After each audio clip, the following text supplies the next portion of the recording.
She had built a $1 billion empire before her 30th birthday, survived boardrooms full of men who wanted her to fail, and never once let anyone see her hands shake.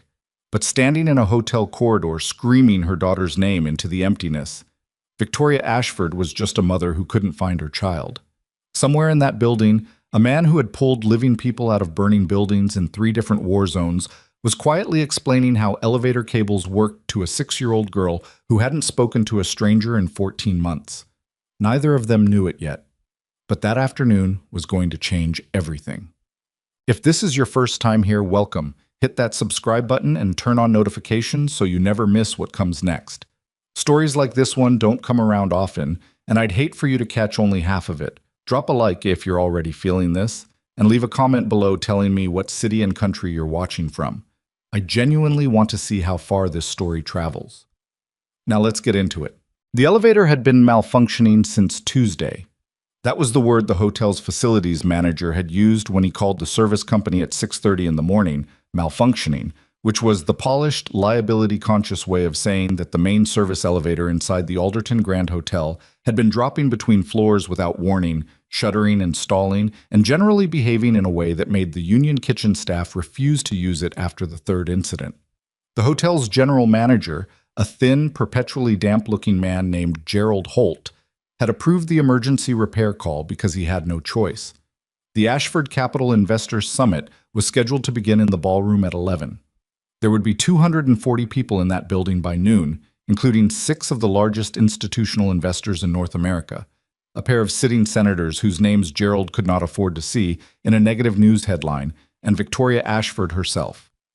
Gerald was deeply committed to nothing going wrong, which was why, at 7:15 in the morning, Ethan Cross was already inside the service corridor behind the elevator bank on the 4th floor, crouched beneath a panel he'd removed from the wall, with a flashlight in one hand and the kind of expression on his face that mechanics get when they find something that should have been fixed 6 months ago and wasn't. "Talk to me," said his work partner, Danny Reyes, standing behind him in the corridor, holding a clipboard he hadn't written anything on yet. "Worn cable guide on the secondary brake housing," Ethan said.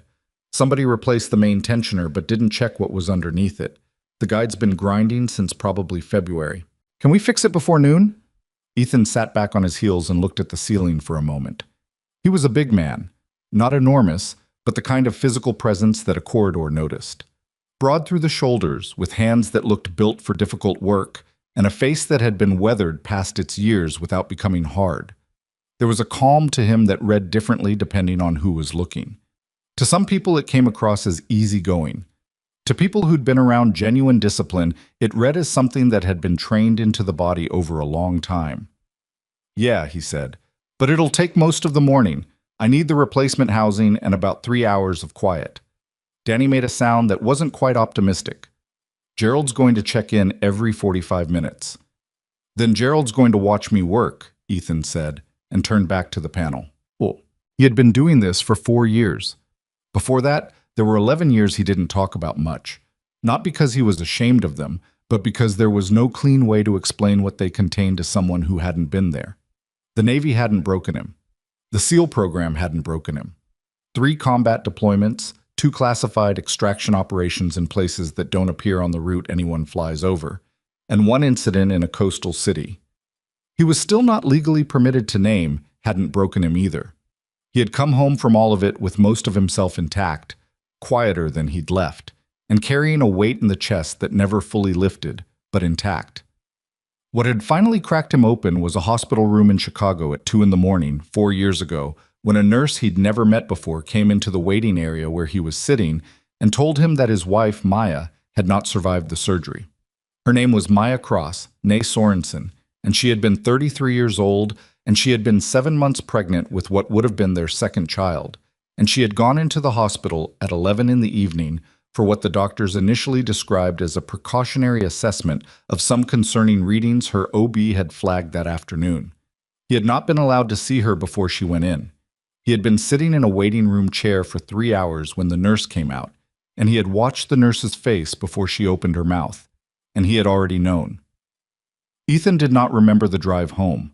He remembered standing in the doorway of his daughter's bedroom at 3 in the morning, watching her sleep in the blue-gray dark, and thinking that he could not afford to stop functioning. That was exactly how the thought had arrived, not as grief or love or resolve, but as a cold mechanical certainty. He could not stop. She was 5 years old and asleep, and she needed him to still be there in the morning. He had been there in the morning. He had been there every morning since. Emma Cross was 6 now, and she was the most opinionated person Ethan had ever met, which, given his professional history, was a meaningful statement. She had her mother's dark curly hair and her mother's habit of tilting her head sideways when she was deciding whether to trust something you'd just told her. She had Ethan's stubbornness, and he was fairly sure Ethan's ability to read a room. She noticed things that other kids her age walked past without blinking. She was also currently at school, which meant Ethan's mind was on the cable housing and not on the small perpetual background worry that occupied a dedicated corner of his attention during every working hour. He had a system. He had always operated with systems. The military had reinforced a natural tendency he'd had since childhood to build structures around uncertainty, to impose order on situations that didn't offer any. His current system involved a very reliable neighbor named Donna, who picked Emma up from school on days he was running late, a rigid routine of dinner at 6 and bath at 7, and stories until Emma decided she was finished, and a calendar on his phone that he updated with the same seriousness he'd once given to mission timetables. It was not a perfect life. It was sometimes a lonely one, but it was functional, and Emma was happy, and on most days that felt like enough. He was 40 minutes into the cable housing repair when he first heard the sound.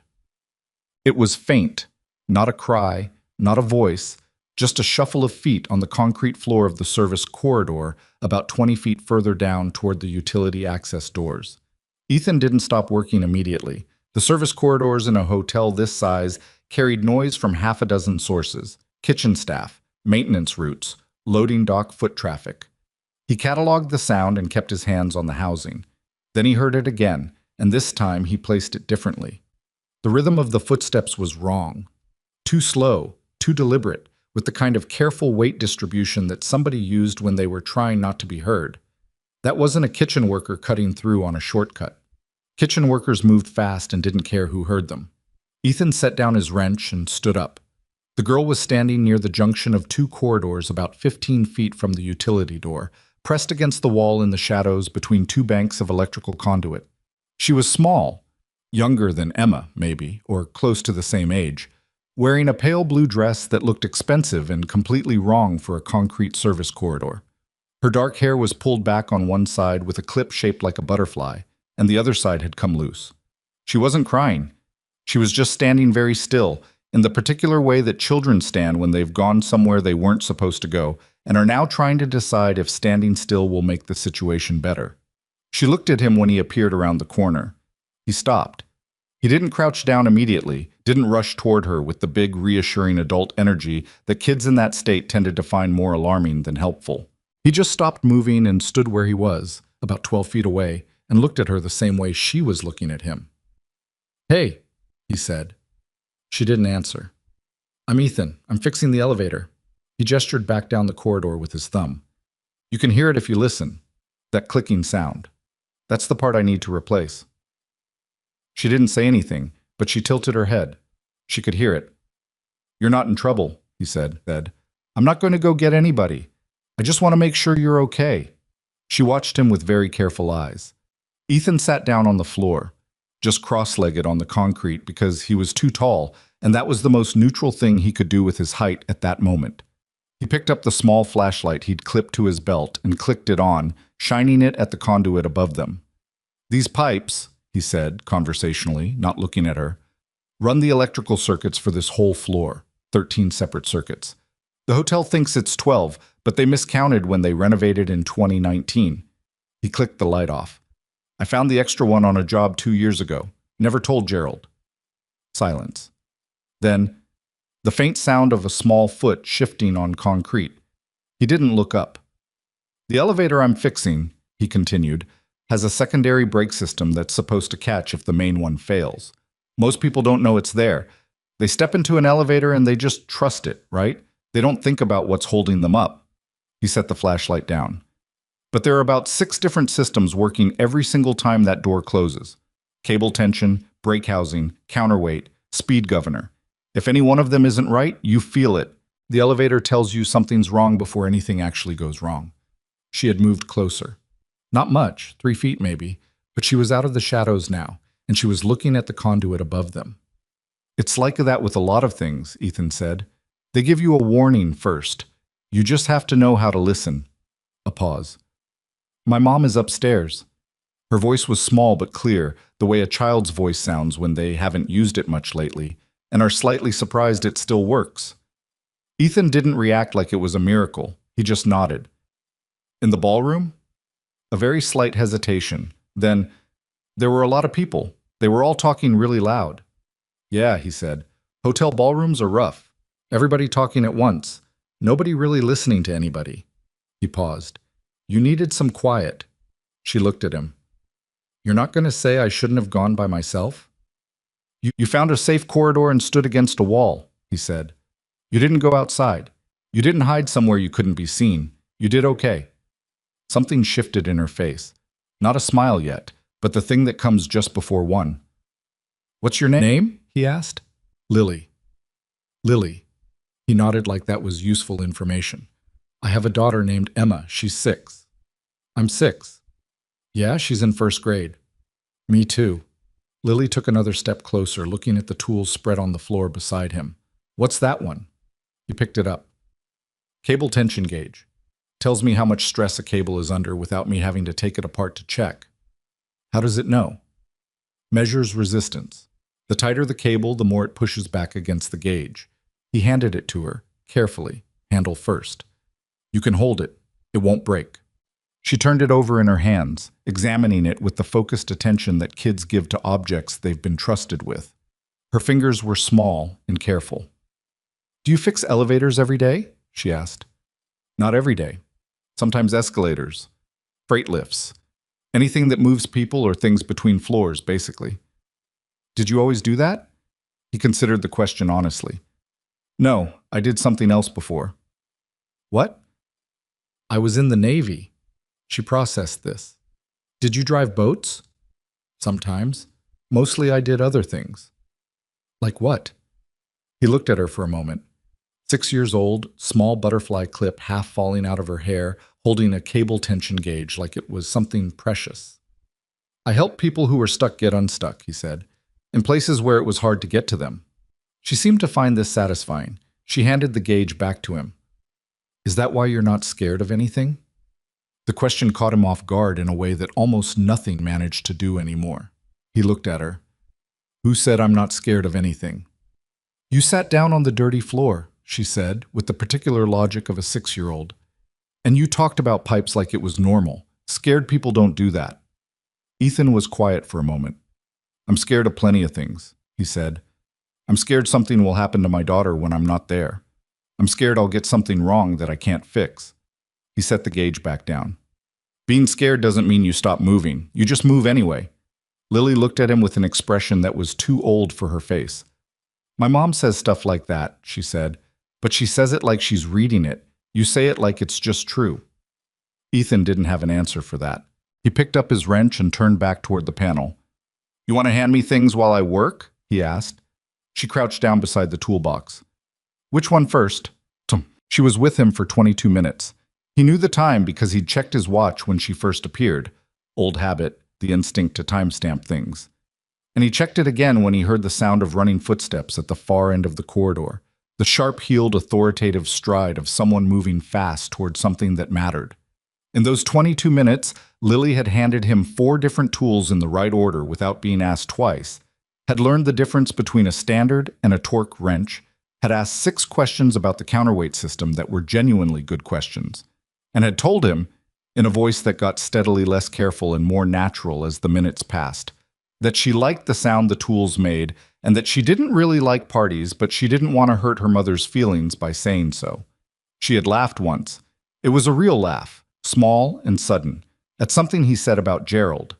He was finishing the secondary housing bolt when the footsteps stopped and he looked up.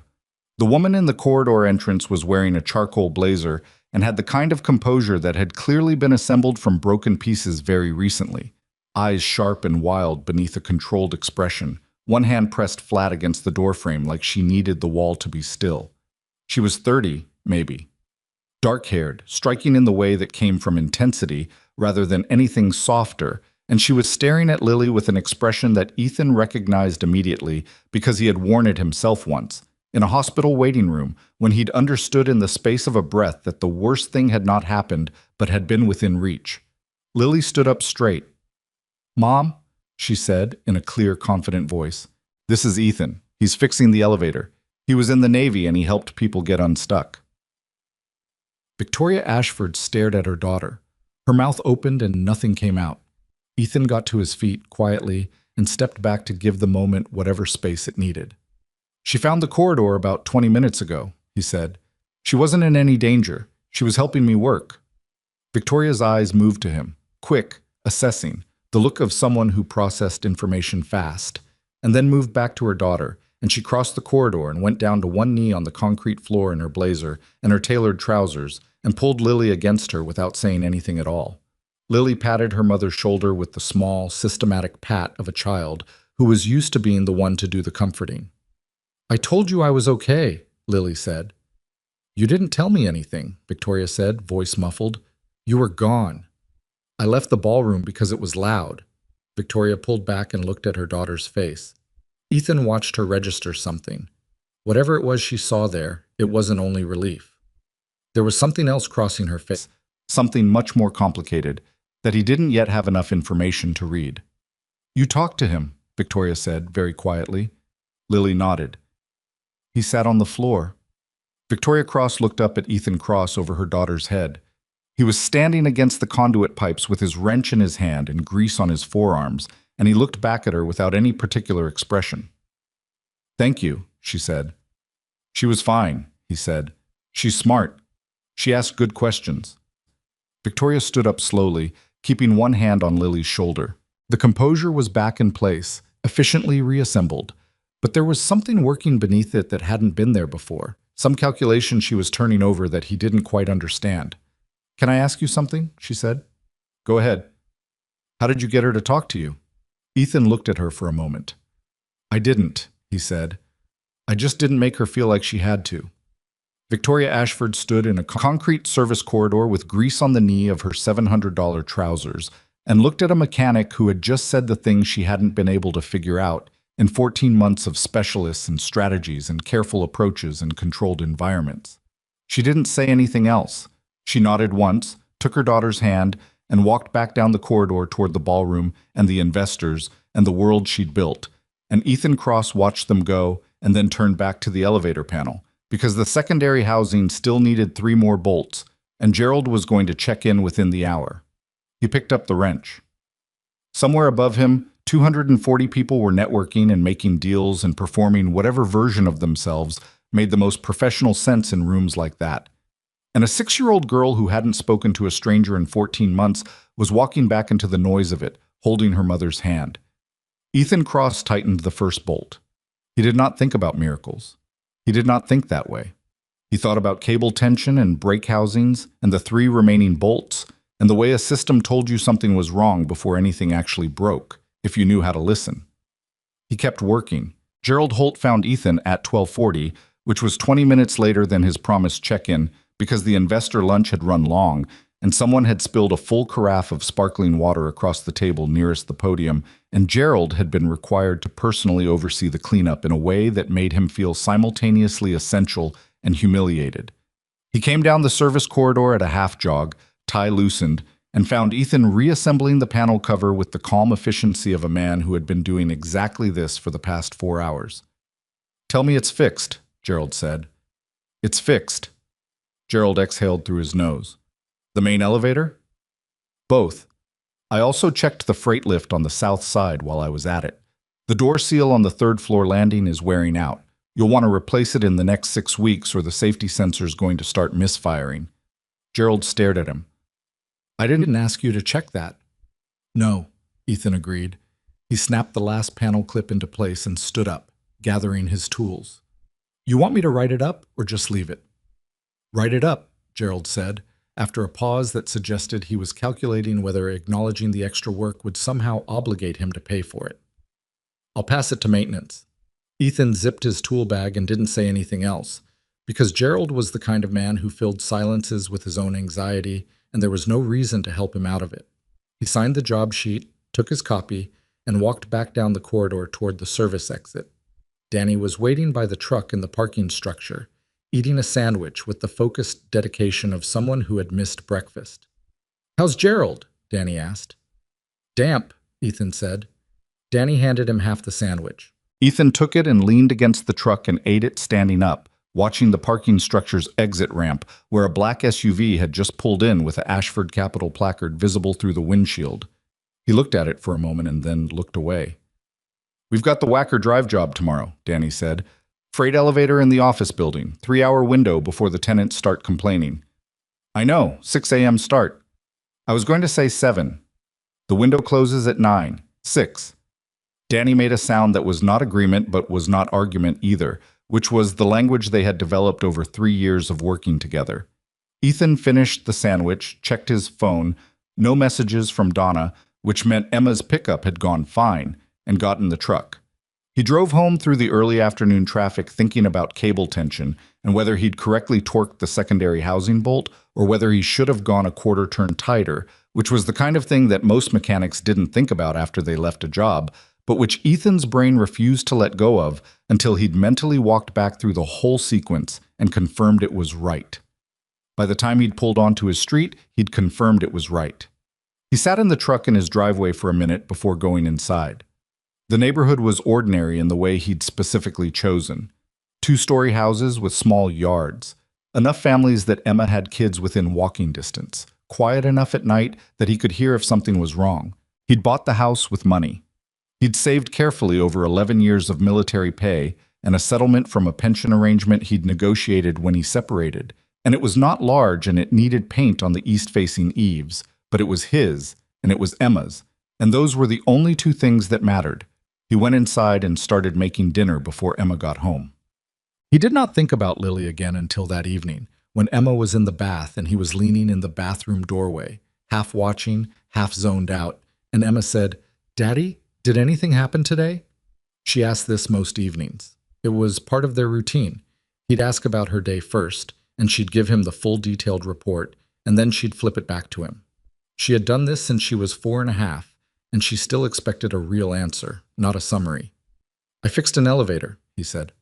"Was it broken bad?" "Medium. The brake housing was worn out. Somebody had replaced the main part but missed what was underneath." Emma considered this. She was sitting with her knees pulled up, surrounded by 3 rubber ducks she had named Gerald, Patricia, and Steve, for reasons she'd never fully explained. "Did you find it in time?" "Yeah." "Good." She picked up Gerald the duck and examined him. "Anything else?" Ethan was quiet for a second. "I talked to a little girl while I was working," he said. "She was about your age.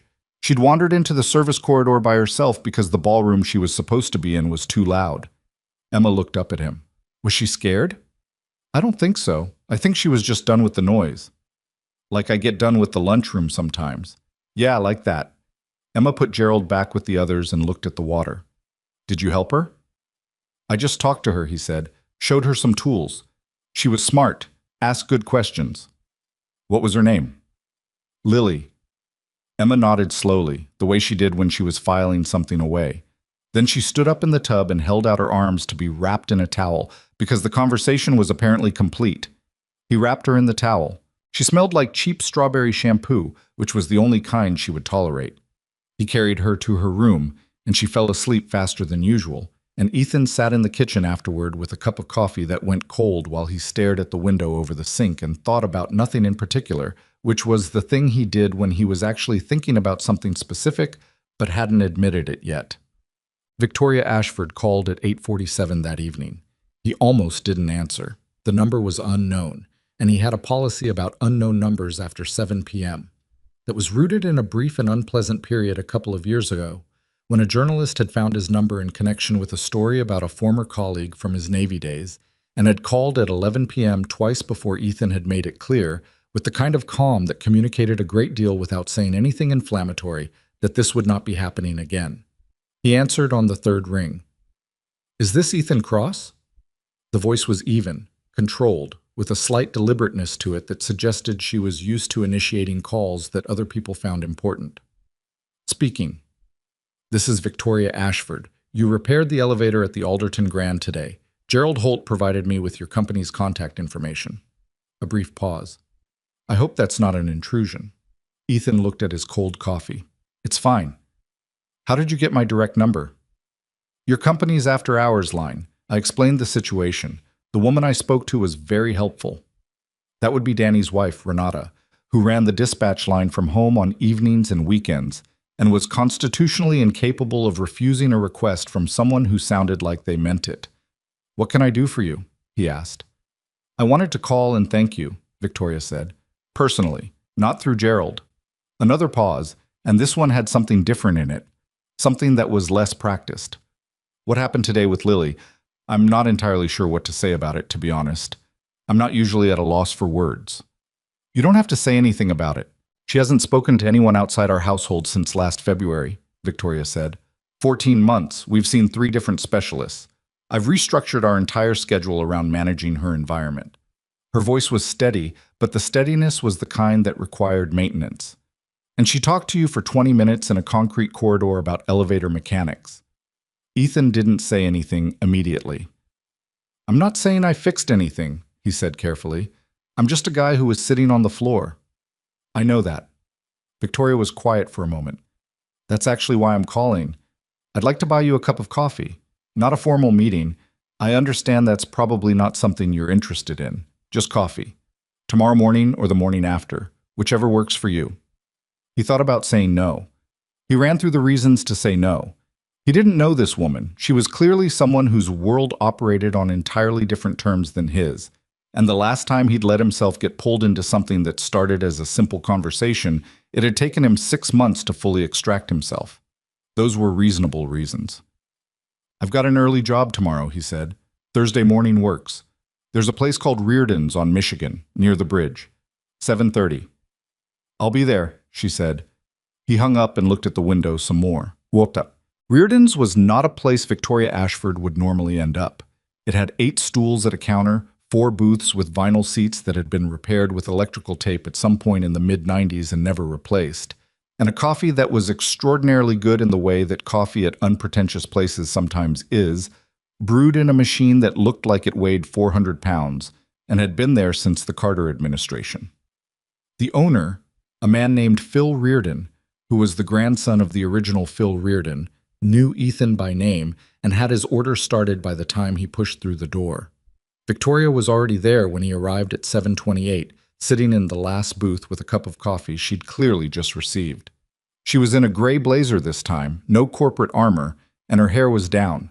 She looked simultaneously like someone who had made a considered effort to appear less formal, and like someone to whom formality was so deeply wired that abandoning it required active concentration. She looked up when he came in. "You're early," she said. "You're earlier," he said, and sat down across from her. Phil appeared with his coffee without being asked. Victoria looked at the mug, a heavy diner mug, thick white ceramic with a small chip on the handle, and Ethan watched her make a quick decision to say nothing about it. "Thank you for coming," she said. "Sure." She wrapped both hands around her mug. She had the posture of someone who was accustomed to sitting at tables where she had the most power in the room, and he watched her recalibrate that slightly, because this was not that kind of table. "I want to ask you something," she said, "and I want you to answer honestly, not politely." "Go ahead." When Lily came into the corridor, "What did you actually do, step by step? Because I've had specialists tell me what I need to do, and I've read everything I can find on selective mutism in children, and I've done everything right, and none of it worked. And you spent 20 minutes with her, and something shifted." She looked at him directly. "I'm not looking for a miracle explanation. I just want to understand what actually happened." Ethan thought about it for a moment. "I didn't do anything," he said. She started to say something, and he held up one hand, not in a silencing way, just a slow-down way. "I mean that specifically. I didn't approach her. I didn't reassure her. I didn't try to get her to talk. I saw a kid standing in a corridor looking like she needed the world to back off about 6 inches, so I sat down on the floor and started talking about pipes." Victoria was very still. "I talked about pipes," he said again. "And then I talked about the elevator." Not to her. I just talked. Because I was there and the information was true and there was no agenda attached to it, no expectation. He picked up his coffee. Kids know when you want something from them. They know it the same way adults know it, except they haven't learned how to pretend they don't notice yet. Victoria looked at him for a long moment. Every specialist I've worked with has had an approach, she said slowly. A framework, a method. There's always something they're moving her toward. Yeah, you weren't moving her anywhere. I was fixing a brake housing. Something shifted in her expression. Not quite a smile, more like the involuntary softening that happens when a person hears something true that they'd been trying to figure out how to say. She told me this morning that you have a daughter named Emma, Victoria said. She asked if Emma could come to her birthday party in September. Ethan looked at his coffee. Lily doesn't usually ask for things like that, Victoria said. She doesn't ask about other kids. She's been very internal this past year, very enclosed. She paused. Her father left when she was 4. I don't talk about that because it's not my favorite subject, but I think you should know it's part of the picture. He nodded without making it into more than it was. You don't need to explain your situation to me, he said. I'm not explaining it, she said. I'm giving you context because I think you're someone who does better with context than with a surface version of things. That was an accurate read, and the speed of it was slightly uncomfortable, which was interesting because very few things made him uncomfortable anymore. What do you want from this conversation? He asked. Not rudely, just directly, because she had asked him to be direct, and it seemed reasonable to return the courtesy. She considered the question seriously, which he appreciated. Honestly, I'm not sure. I think I wanted to meet the person who sat on a dirty floor and talked about elevator cables, and accidentally did more for my daughter in 20 minutes than I've been able to do in a year. She looked at him. And I think I wanted to see if you were actually as straightforward as you seemed, or if that was something people present in crisis situations.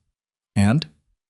You ordered coffee without looking at the menu, sat down without saying sorry for being slightly late, and answered my question without framing it first, she said. So I think you're actually like that. I was 2 minutes early, he said. 2 minutes early is slightly late in my professional life. That sounds exhausting. She laughed, short, real, catching herself slightly by surprise. It is, she said. It genuinely is. Phil refilled their cups without being asked, which was the correct behavior, and they sat with the refills for a moment in a silence that was not uncomfortable. Can I ask you something? Ethan said. Yes. Lily said the ballroom was too loud. What was your read on why she was there in the first place? Victoria's expression shifted. I bring her to work events sometimes. Her therapist, one of her therapists, suggested that gradual exposure to social environments might help desensitize her over time. Supervised, controlled exposure. How's that been going?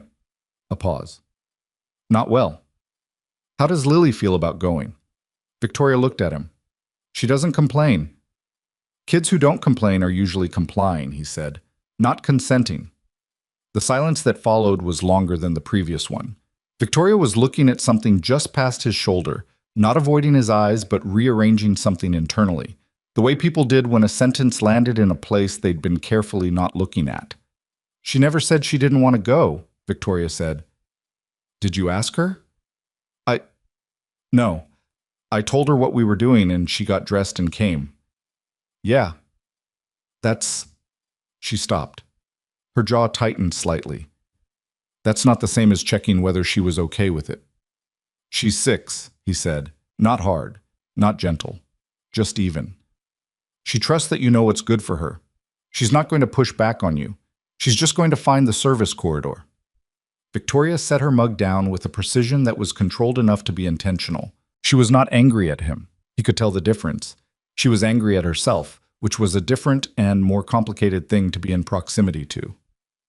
I've spent a year trying to fix this, she said. The right specialists, the right approaches, the right environment at home. Her voice was careful. I restructured my entire work schedule. I hired an additional household assistant so there would always be someone available to her. I built a controlled environment. I know, he said. But? He turned his coffee cup a quarter rotation on the table. I wasn't going to say but. You were thinking it. He looked at her. She was looking back at him with the expression of someone who was used to having the full version of things and was tired of receiving the edited one. All those things you did, he said. They're all things you did. For her, yeah. But they're all you managing the situation. He paused. Did any of them involve just sitting next to her and shutting up for a while? The words were blunter than he'd intended. He wasn't cruel about it, but he wasn't soft about it either, and he watched it register on her face the way an honest thing registered when someone had been hearing polite things for a long time. No, she said after a moment. She's not a broken system, he said. She doesn't need to be fixed with the right approach. She needs to trust that the space next to her is safe. That's not a strategy. It's just being there without wanting anything. Victoria Ashford sat in a booth at Reardon's diner at 7:45 in the morning and was quiet for long enough that Phil came by once, clocked the table, and went back without refilling anything. That's harder than it sounds, she finally said. Yeah, for people who are used to solving things. Yeah. She looked at him. You do it. I had a reason to learn, he said. She didn't push on that. He appreciated it. They stayed another 20 minutes, and the conversation moved into easier territory. She asked about his work without the weight of Lily in it, the mechanics of what he actually did day to day, and he answered without false modesty or performance, because there was no reason to be either thing. She told him briefly about how Ashford Capital had started, not the polished investor summit version, but the actual version, which involved a studio apartment in Cincinnati and a position at a mid-size asset management firm where she had been the youngest analyst by a decade and had been treated accordingly and had responded by outworking everyone in the building for 4 straight years until she had enough capital and enough knowledge to do it herself. You were 24, he said. 23 when I started building the fund structure. 24 when we officially launched. She said it without pride, or at least without the performative kind, more like a fact she'd lived through. It was a terrible time to start a fund, objectively. You did it anyway. I didn't have another option I was willing to accept. He understood that. Not the finance version of it, but the architecture of the sentence. The way some people arrived at their lives, not through a series of positive choices, but through a systematic elimination of everything they refused to be. Same, he said. She looked at him and seemed to understand that he meant it, and didn't ask him to explain it further. And that was the moment. Not the one in the corridor the day before, but this one, this ordinary moment over cooling coffee in a vinyl booth, when he thought that she might actually be someone worth knowing. Us. He did not call her. That was not how he was built. But she called him on Saturday, and this time it was not about Lily. It was a question about the freight elevator at one of her building investments on the west side that she was in the process of renovating, and she had a contractor who was telling her one thing, and an engineer who was telling her something else, and she wanted a straight answer from someone who actually worked on these systems. He gave her a straight answer. It took about 4 minutes. She said, "Thank you, that's exactly what I needed." And then, "Lily asked about Emma again this morning." What did she ask? Whether Emma liked dogs.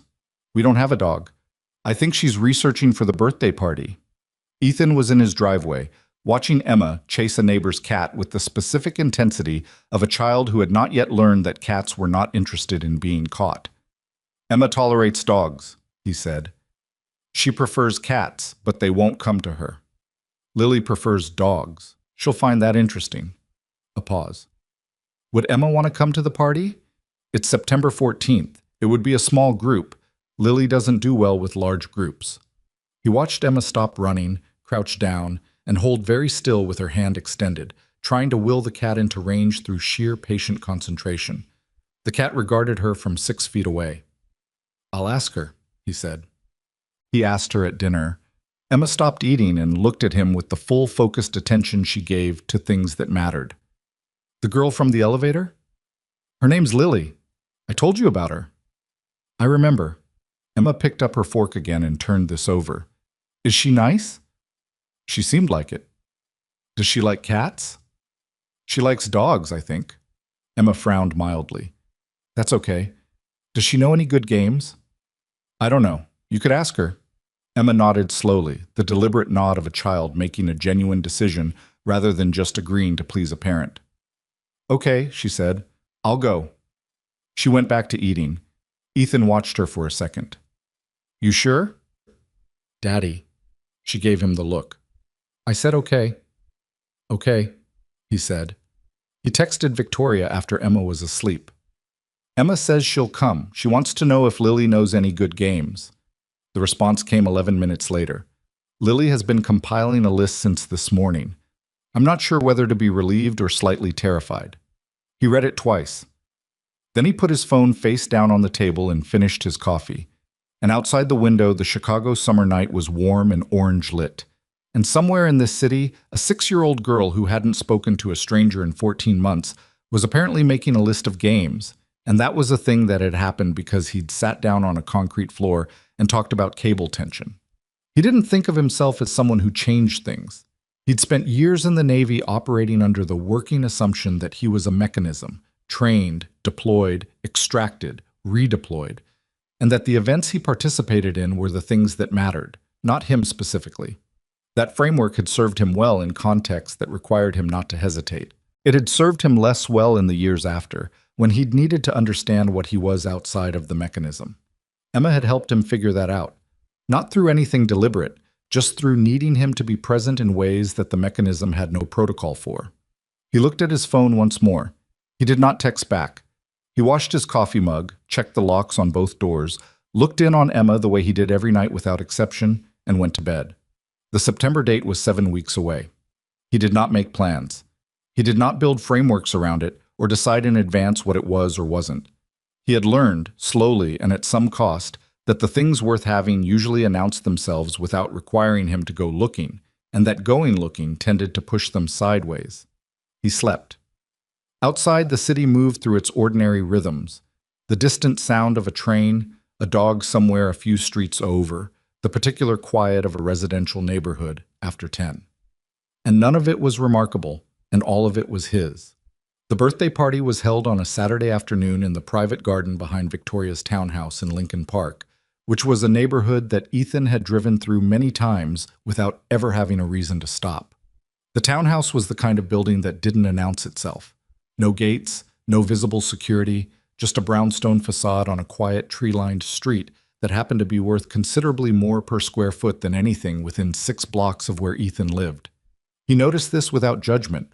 He'd been in enough places in his life that the geography of money had stopped impressing him somewhere around his 3rd deployment, when he'd extracted a family from a compound that would have been featured in an architecture magazine if the context had been different. He parked on the street and sat in the truck for a moment. Emma was in the passenger seat wearing a yellow dress she had selected herself and a pair of sneakers she had also selected herself, which did not match the dress but which she had defended with the argument that they were her fastest shoes and she might need to run, and Ethan had decided that this was not a battle worth having. "You ready?" he said.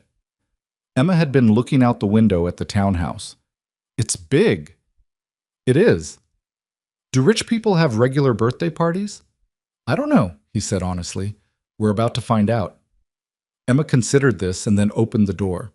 The party turned out to be 8 children, which was small enough that it didn't overwhelm the garden, but large enough that the noise was substantial. There were no pony rides or magicians or elaborate entertainment structures, just lawn games that had been set up with evident care, a table with food that was good without being precious, and a very large dog named Biscuit, who was theoretically contained in the far corner of the garden by a low fence that he appeared to be treating as a suggestion. Lily was standing near the garden door when they came through, and she saw Emma before Emma saw her, and Ethan watched the calculation happen on Lily's face, the brief internal negotiation of a child who wanted something and was deciding whether wanting it was safe. Then Emma turned and their eyes met, and Lily said, clearly and without preamble, "Do you know how to play capture the flag?" Emma's face lit up. "Yes." "Good. Nobody else here knows the real rules." They were gone within 30 seconds. Ethan stood at the edge of the garden and watched them go, Emma's yellow dress disappearing around a hedge with Lily's red one right beside it, and felt something shift in his chest that he didn't immediately have a name for. "She's been standing there for 40 minutes waiting." Victoria appeared beside him. She was in dark jeans and a simple white shirt, and she looked different from both previous encounters. Less assembled, less in command of the situation, and somehow more like a real person because of it. She was watching Lily with the expression of someone observing something they'd been afraid to hope for. "Emma takes a while to warm up, usually," Ethan said. "They seem fine." "Yeah." They stood watching the garden for a moment. "Thank you for coming," Victoria said. "Emma wanted to." "I know, but you didn't have to bring her." She glanced at him sideways. "You could have sent her with someone else." He didn't answer that because there was no version of his life in which he sent his 6-year-old daughter to a stranger's house without being present himself, and he suspected Victoria understood that and was saying something else with the observation. Biscuit had cleared the low fence and was now galloping toward Emma with the determination of a dog who had been waiting all day for someone to properly appreciate him. Emma shrieked, not in fear, in delight, and grabbed Lily's arm, and they both ran in the opposite direction with Biscuit in joyful pursuit. And Lily was laughing, openly, with her whole face, and Victoria made a sound beside him that was almost nothing, just a small, sharp exhale, and he understood that she was watching her daughter laugh and trying to keep it together. He looked away to give her the moment. The other parents were polite to him in the careful way that people were polite to someone they couldn't immediately categorize. A few of them were connected to Victoria's professional world. He picked that up from the way they spoke about things, the references they made. One man named Harrison, who had the build of someone who had once been athletic and was now mostly meetings, tried twice to engage Ethan in conversation about the investment climate, and Ethan responded in ways that were genuine and unhelpful, and Harrison eventually drifted away. One of the mothers, a small direct woman named Carla, whose daughter was apparently Lily's closest school friend, sat down next to Ethan on the garden bench and said without any preliminary, "You're the elevator guy." "That's me." "Lily talked about you," Carla said, "at drop-off on Monday, to my daughter. First time she'd talked to another kid at drop-off in—" She shook her head. "A long time. My daughter came home and told me about the cable tension gauge." Ethan looked at her. "I know," Carla said, like he'd said something. "I know, it was just, she was talking, like a regular kid, explaining things." She looked out at the garden where their daughters were now deep in what appeared to be a complex negotiation with Biscuit. "Lily's had a hard year. Victoria doesn't talk about it much, but it's been hard on both of them." "I can see that," he said. "You're not what I expected," Carla said. "What did you expect?" She made a small gesture. "I don't know. Victoria's world tends to produce a specific type. You're not that type." "No," he agreed. "Is that intentional?" He thought about it. "I don't think I'd know how to be the other type even if I tried." Carla smiled at that. "The genuine kind, not the social kind. That's probably why it worked." Take happened at 3:30. Lily blew out the candles on a chocolate cake without any fuss and immediately cut the first piece and handed it to Emma, which made Emma beam like she'd been given something significant because she understood the social weight of first piece of cake even at 6, maybe especially at 6. Ethan was helping move plates back to the table when Victoria came to stand beside him again. "She's doing well," he said, meaning Lily. "She is."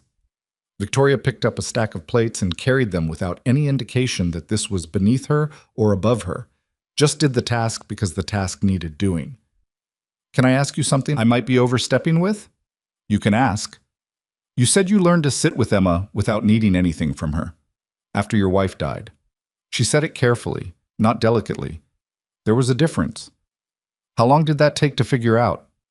Ethan was quiet for a moment. Around them, the garden was winding down, kids getting sugar crashed and quieter, parents beginning the choreography of gathering things. "I didn't figure it out," he said. "I ran out of other options first. I tried the structured approach, the routines and the strategies and the developmental milestone tracking." He set down the plates he was holding. "Emma was 2 when Maya died. She wasn't old enough to explain what she needed. She just needed me to be there, in the room, not performing and not managing, just there." He paused. "I had to get very uncomfortable with doing nothing before I could understand that doing nothing was the thing." Victoria was listening with her full attention, the kind that was genuinely receiving rather than waiting for a gap to respond into. "I keep trying to build the right container," she said. "The right environment, the right conditions. Yeah. And you're telling me the container isn't the point." "I'm not telling you anything," he said. "I'm just describing what happened to me." She looked at him. "You do that a lot. What? Step back from giving advice while giving it. It's not advice if it's just what happened to me. It functions as advice, she said. It's just more honest about its limitations. She looked out at the garden. Most people who give me advice don't acknowledge that their experience might not translate. They just assume it does. Most people's experience doesn't translate to most other people, he said. That's not a reason not to share it. It's just a reason to be clear about what it is. She was quiet. Your husband, he said, then stopped. I'm sorry. You mentioned Lily's father. You don't have to… No, it's fine. She set her plates down too. Daniel, we weren't married. We were together for 2 years, and Lily was not planned. And when she was born, he stayed for another 18 months because I think he believed the experience would change how he felt. And it didn't, and he left. She said it with the particular flatness of someone who has processed something enough times that the sharp edges are worn down, but the shape of it is still there. He sees her occasionally, holidays, sometimes a birthday. He's not cruel about it. He's just absent in the ways that matter. How does Lily handle that? She doesn't talk about him. Victoria paused, which, given this past year, has covered a lot of ground. Ethan nodded slowly. She talked to you the day she met you, Victoria said. She doesn't talk to Daniel when he visits. He didn't respond to that immediately because he could see what she was circling and he wasn't sure he was the right person to help her land there. I can't tell you what that means, he said finally. She met me in a place where there was no expectation. Your ex has expectation written all over him every time he shows up, whatever he thinks he's communicating. Kids feel that. I know. Victoria rubbed the back of her neck, an unguarded gesture, the kind that didn't make it into board meetings. I feel it too when he comes. This pressure. Like everything about the visit has to somehow compensate for the fact that he's not consistently there. Does it work? No. Yeah. They stood in the remains of a birthday party in a Lincoln Park garden, two people who had arrived at this conversation from very different directions, and the afternoon light was doing the long amber thing it did in late September in Chicago, and neither of them tried to make the moment into something it wasn't. I should get back to the kids, he said. Of course. He pushed off from the table. Then he stopped. For what it's worth, he said, not turning around fully, just half. You sat on a garden bench for 3 hours watching her run around with my kid. You didn't check your phone. You didn't take a single call. He looked at her. That's the thing you've been trying to do. You're already doing it. He went back toward the lawn. Behind him, he heard her breathe out, long and slow, and he did not look back. Emma talked about Lily for the entire drive home, covering the complete rules of the capture the flag variant they'd invented, the detailed personality profile of Biscuit, and her assessment that Lily was a planner, but the good kind, which was high praise from Emma, who distrusted planning that didn't account for dogs. Ethan listened and made the right noises and drove home through the Sunday amber light and felt the specific weight of a day that had been more than he'd expected going in. He didn't analyze it. He'd learned a long time ago that analyzing things while they were still happening was how you stopped being present for them. He just drove and listened to his daughter's voice and made a mental note to replace the wiper blades before winter set. October came in cold. Chicago cold had a character to it that Ethan respected, not the brutal theatrical cold of deep winter, but the advance notice cold of October, the city telling you to start paying attention. He liked October. It was honest about what was coming and didn't apologize for it.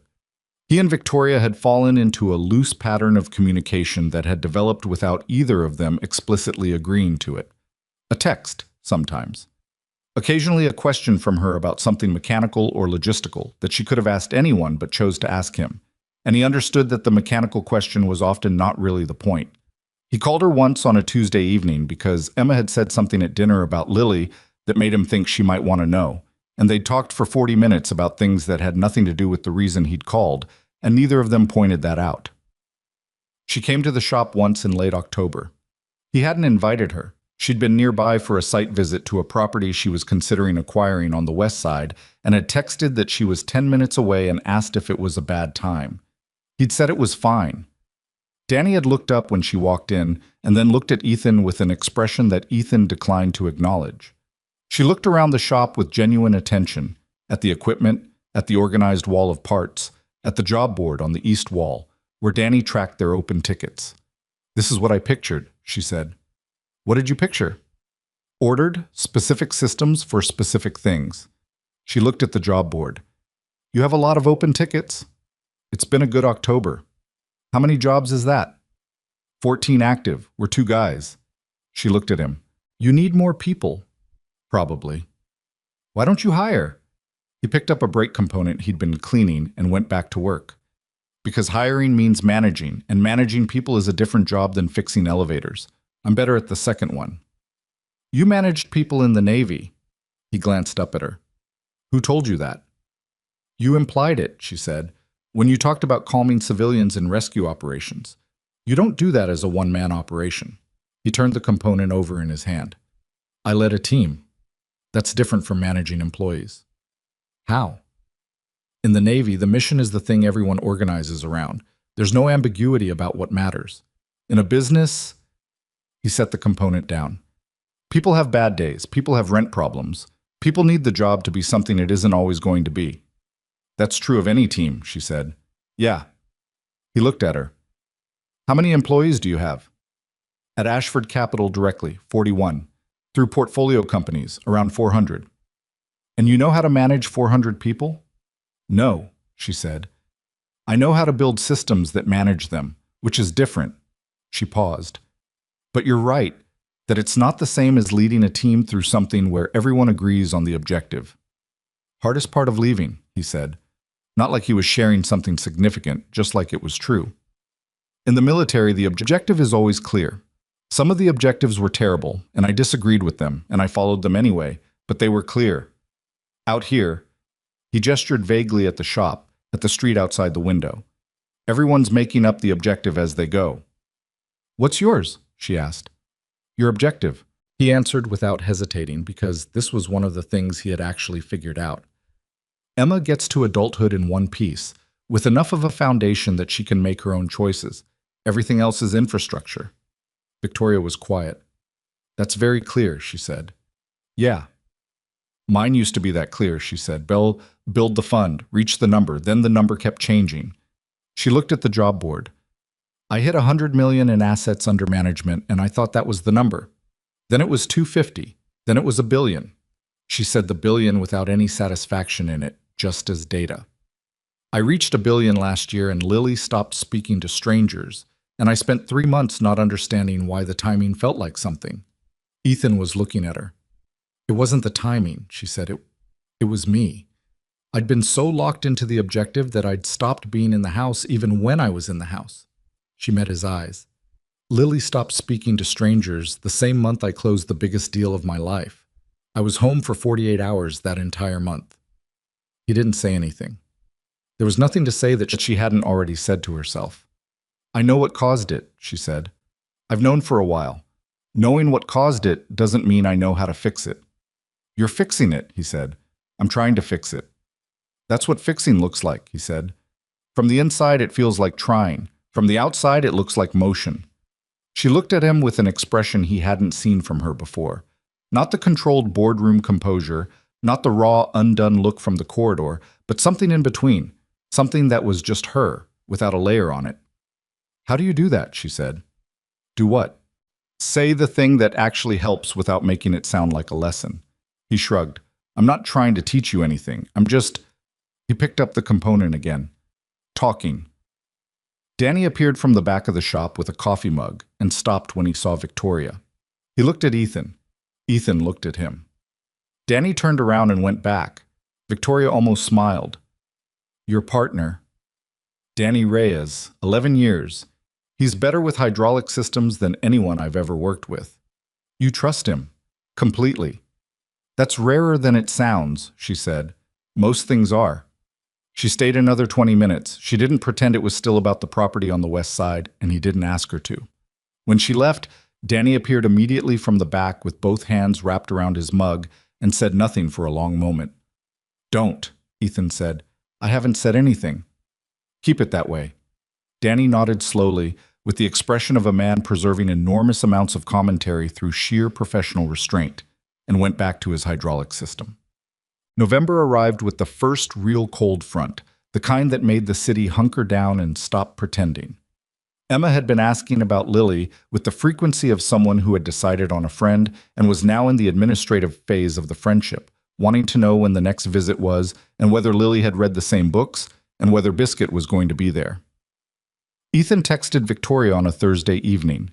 Emma wants to know if Lily wants to come to the Museum of Science and Industry on Saturday. No pressure. 3 minutes. Lily has already said yes. I showed her your message before asking if you'd mind. He read that twice. Then, works for us. 10 a.m.? We'll be there. He put his phone down. Emma was doing homework at the kitchen table with the particular focused scowl she inherited from him, pencil moving across the page with more force than was strictly necessary. He watched her for a moment. Museum Saturday, he said. Lily's coming. Emma looked up. Is Biscuit coming? Museums don't usually allow dogs. Emma considered the injustice of this. Okay, she said finally, and went back to her homework. The Museum of Science and Industry was the kind of place that rewarded whoever was willing to read the placards, which turned out to be both girls. They moved through the exhibits with a bilateral intensity that left Ethan and Victoria trailing behind them by about 6 feet, and the two of them fell into conversation in the natural low-register way of two adults tracking children through a crowd, half attentive to the girls, half attentive to each other, which was its own kind of intimacy without either of them naming it as such. They were standing in front of a large cross-section display of a building's elevator shaft, full scale, behind glass. When Lily called back to Ethan without turning around, "Ethan, is this right? It says the counterweight is 45% of the car weight plus half the rated load." He looked at the placard from where he stood. "That's the standard. Depending on the application, it varies." Lily turned around to look at him with an expression that was pure engineer. "Why does it vary?" "Speed, load capacity, shaft geometry. A freight elevator in a warehouse and a passenger elevator in a hotel have different requirements even if they look the same from the outside." Lily processed this with a serious nod and turned back to the display. Emma was already 3 placards ahead, reading about drive systems with her nose about 4 inches from the text. Victoria was looking at Ethan. "What?" he said. "Nothing. She talks to you like you're a reference book." "That's fine." "It's more than fine," Victoria said. "She doesn't talk to most adults like they're worth consulting." She paused. "She talks to her therapist like she's waiting for the session to end." "Current therapist?" "Third one this year. The approach is good, theoretically. Lily just doesn't connect with her." Victoria watched her daughter move to the next display. "I think she finds the therapeutic framing obvious, like she can see the structure underneath it, and it makes the whole thing feel artificial." "Smart kids are rough on therapy that way," he said. "How would you know?" It came out genuinely curious, not pointed, and he answered it honestly. Emma went through a period at 4.5 where she wasn't sleeping, after Maya died. A pediatric grief counselor. Good person, wrong approach, too much directed play, too much guided discussion. Emma kept trying to redirect the sessions into conversations about whatever she was actually thinking about. He watched Emma disappear around a corner. "We found someone better. She sees her still once a month. Emma calls her the homework lady because she always gives Emma something to try before the next session. She doesn't mind going? She decides whether to go. We discuss it. She decides." Victoria looked at him. "She's 6. She's 6 and she has opinions about what helps her," he said.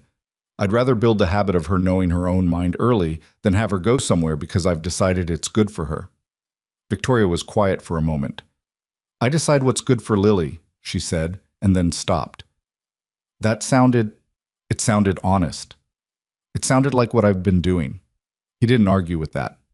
"You can decide what's good for her," he said, "and also check whether it's working. Those aren't the same thing."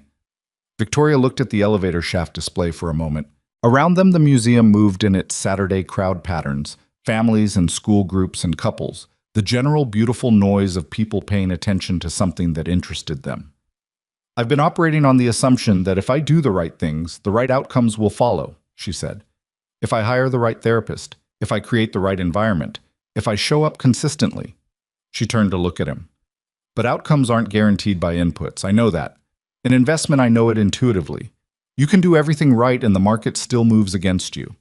She shook her head slightly. "I can't apply that same logic to Lily because it terrifies me." Because you can walk away from a bad investment, he said. Yes. You can't walk away from this. No. He looked at her. She was looking at the display, jaw set, and he could see the full weight of the past year on her face.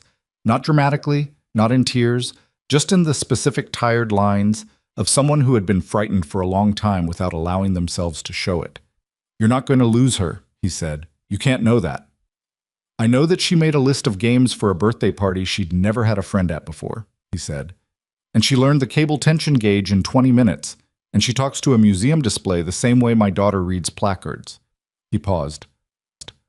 Whatever you've been doing wrong, you've also been doing enough right that she's still curious, still learning, still extending herself. He paused again. Lily being quiet for 14 months wasn't her giving up. It was her waiting. Victoria turned her head away from him. He could see her throat move. They stood in front of the elevator display for another moment without speaking. Then Emma appeared from around the corner at a run, Lily right behind her, and Emma grabbed Ethan's arm. Daddy, there's a whole section about hydraulics, and Lily says she wants to see the coal mine exhibit first. But I think we should do hydraulics because it connects to what you do, and then coal mine after. Coal mine first, Lily said with calm certainty. Emma turned to Ethan. Daddy. Coal mine, he said. Emma looked betrayed. Then she looked at Lily. Then she said, with the tone of someone making a major concession, Fine, but hydraulics is 20 minutes at least. 30, Lily said. 25. Deal. They shook on it with complete seriousness and ran back around the corner.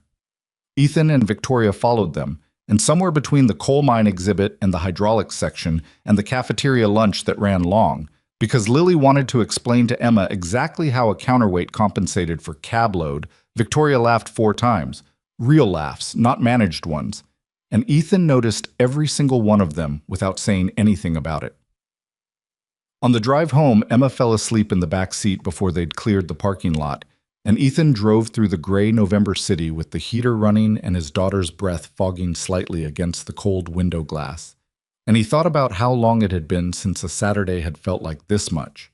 Not like a good day exactly, but like a real one, with weight and texture and the particular quality of time that meant something had actually happened in it. He didn't call it anything. He just drove home. December came in the way Chicago Decembers did, not gradually, but as a verdict.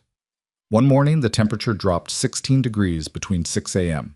and noon, and by the following Thursday, there was ice on the inside of Ethan's truck windows when he started it at 5:45, which was a problem he fixed with a scraper and a 10-minute idle, and which he'd been fixing every winter for 4 years without ever quite remembering to buy the better door seals he kept meaning to order.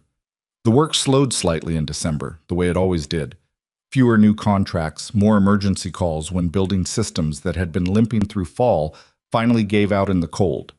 He and Danny picked up 2 emergency jobs in the first 2 weeks, both hospitals, both freight elevator systems that had been deferred on maintenance budgets for longer than anyone wanted to officially acknowledge. Ethan didn't complain about emergency work.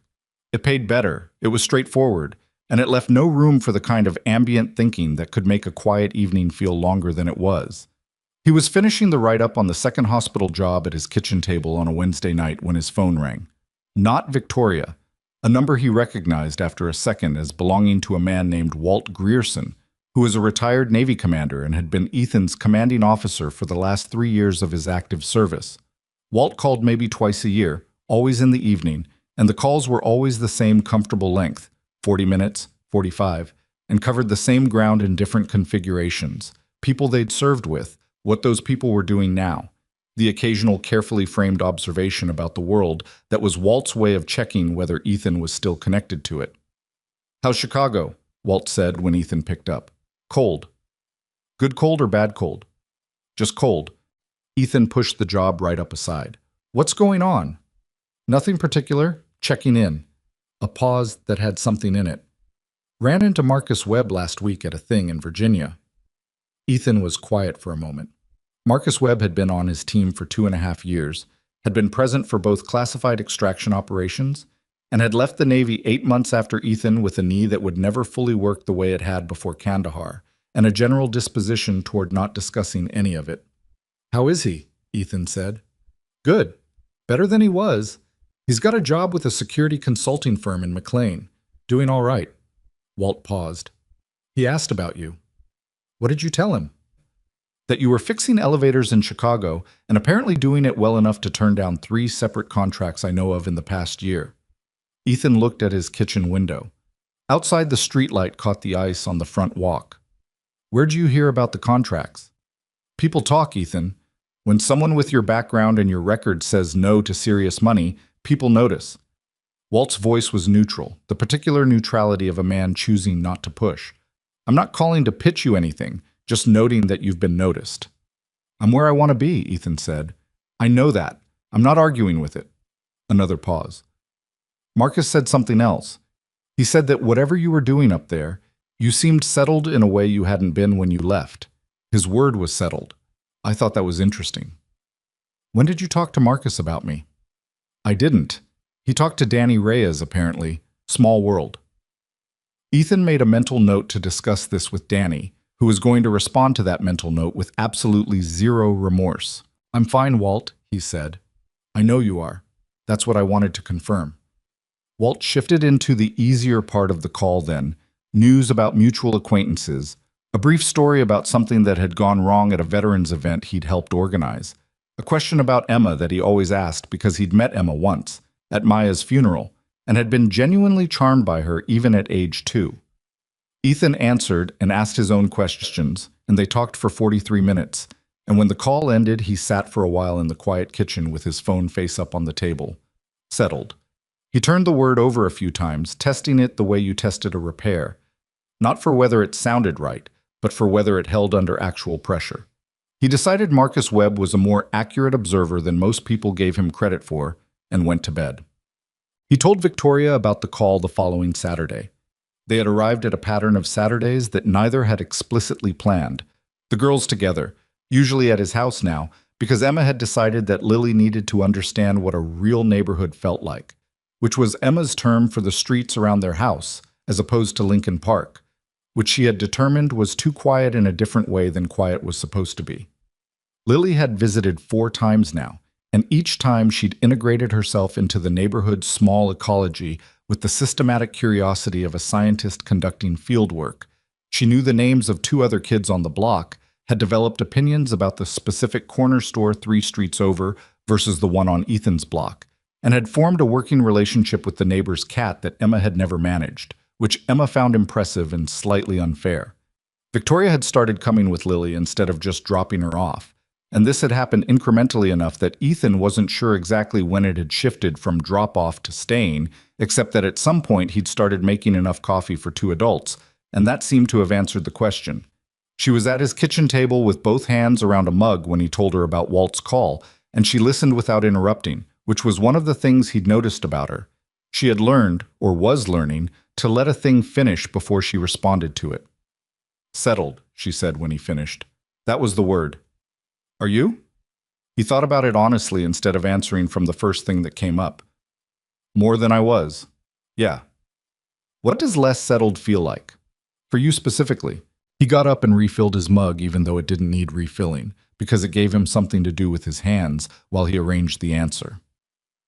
The first year after Maya, he said, I operated on about 4 hours of sleep and spent the rest of the time making sure everything in our lives had a system. Meals, schedule, Emma's routine.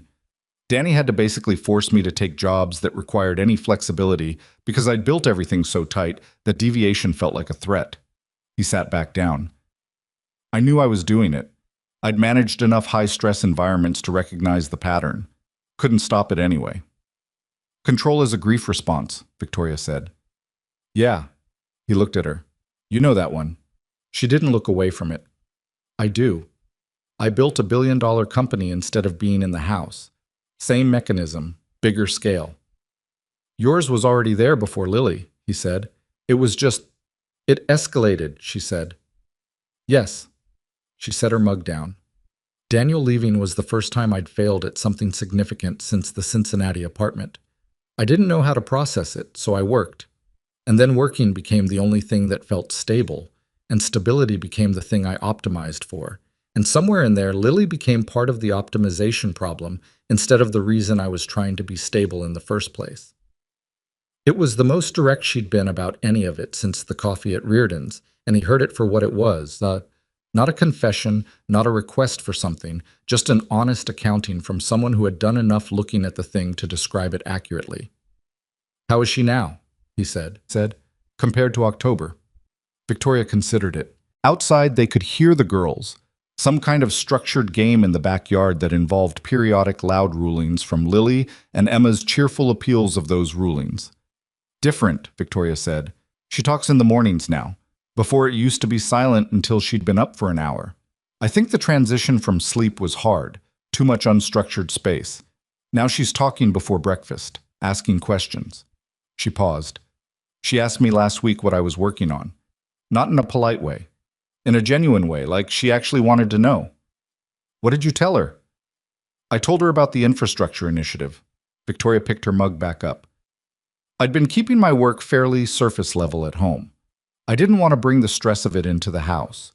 But she asked a real question, and I gave her a real answer, and she spent 20 minutes asking follow-up questions about why infrastructure businesses were undervalued by institutional investors." A small pause. "She's 6. Emma asks me about break housing," he said. "It's different when you're not expecting it." She looked at him. "When you're used to the space between you and your child being something you're managing, rather than something that's just open." He nodded. "I've been doing the infrastructure initiative for 2 months," she said. "It started because of something you said in October, about how every problem doesn't require a strategy. Some things just need someone who makes the space feel safe. I couldn't stop thinking about it in a business context. What it looks like when capital is structured around safety and reliability instead of maximum extraction." She looked at her coffee. "Small infrastructure firms, elevator maintenance companies, hydraulic specialists, electrical contractors, they do essential work and they operate on margins that make them permanently vulnerable. A bad quarter, one equipment failure, one contract that falls through, and they're done." Ethan was looking at her. "I started building a fund structure in November," she said. "Patient capital, long investment horizons, focus on firms with strong technical expertise and leadership that actually knows the work, not just the business side." She met his eyes. "It's not a charity. It'll return. But the return timeline is 15 years instead of 3, which makes it uninteresting to most of the people I work with." "How much are you putting in?" "Initial commitment is $200 million. I have 4 limited partners so far. I want 10. He was quiet for a moment. "Victoria."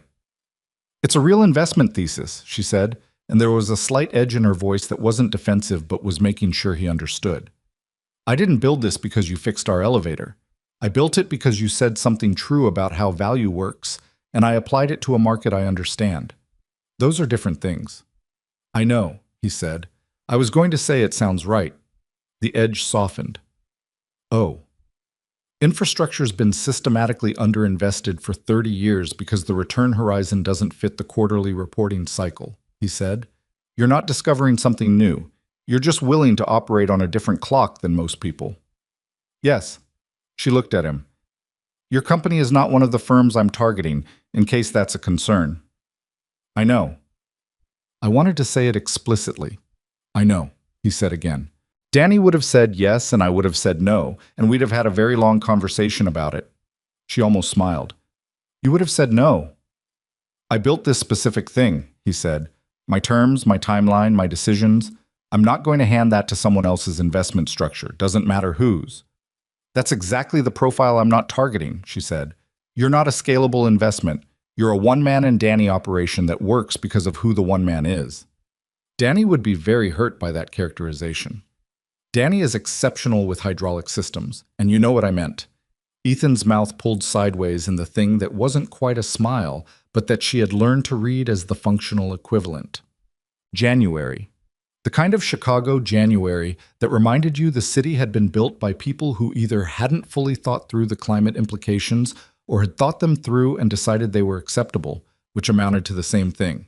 Ethan's truck required 10 minutes of idle every morning before the heater produced anything useful, and he stood in his driveway in the dark. Those mornings with his hands in his jacket pockets and watched the exhaust cloud in the streetlight and thought about nothing specific, which was the closest he got to meditation and which served roughly the same purpose. He had started to understand somewhere in November, but becoming clearer through December and into January, that something between him and Victoria had moved into a territory neither of them had named. This was not an observation that came with urgency attached to it. It was just something he noticed, the way he noticed when a cable tension reading was shifting from acceptable to needs attention. Not an emergency, but worth tracking. She had called him on a Tuesday night in early January, which was unusual because they texted more than they called, and her voice had the particular quality of someone who had been holding something at arm's length for a while and had gotten tired. "Can I ask you something personal?" she said. "Yeah." "Do you get lonely?" He was at the kitchen table again, where he seemed to be whenever anything significant happened by phone. He looked at the window. "Sometimes," he said. "What does that look like for you?" He thought about how to answer that honestly. "It looks like a Saturday night after Emma's asleep when the house is quiet, and I'm aware of the quiet in a way I'm not during the week. It looks like Danny making a joke that Maya would have found funny and me laughing and then not." He paused. "It doesn't look like anything dramatic. It's just weight that sits there." Victoria was quiet on the other end. "I ask," she said, "because I've been lonely for a long time, and I've been good at not calling it that. I called it busy. I called it focused." A pause. "Lily asked me last week if I had any friends. Not clients or colleagues. Friends. And I started to answer, and I couldn't." He didn't say anything immediately. "What did you tell her?" he said. "I told her I was working on it." "That's honest." She said, "Is Ethan your friend?" Victoria's voice was careful. "I didn't know how to answer that either." Ethan looked at his hands on the table. "What did you say?" he asked. "I said yes." A pause. Is that an accurate thing to have told her?" "Yeah," he said. "It's accurate." She breathed out. "Okay." "Victoria." "Yes." "I'm not good at this," he said. "I want to be clear about that up front. I'm better at knowing what a situation is than at knowing what to do about it." "I know," she said. "I'm not asking you to do anything about it. I just wanted to know what to tell my daughter." "Tell her yes," he said. "That part's accurate." A long pause. "All right," she said. "Good night, Ethan." "Good night." He sat at the table for a while after. He was not a man who processed things quickly. He'd accepted this about himself years ago. He was thorough, which was different from slow, but it looked the same from the outside.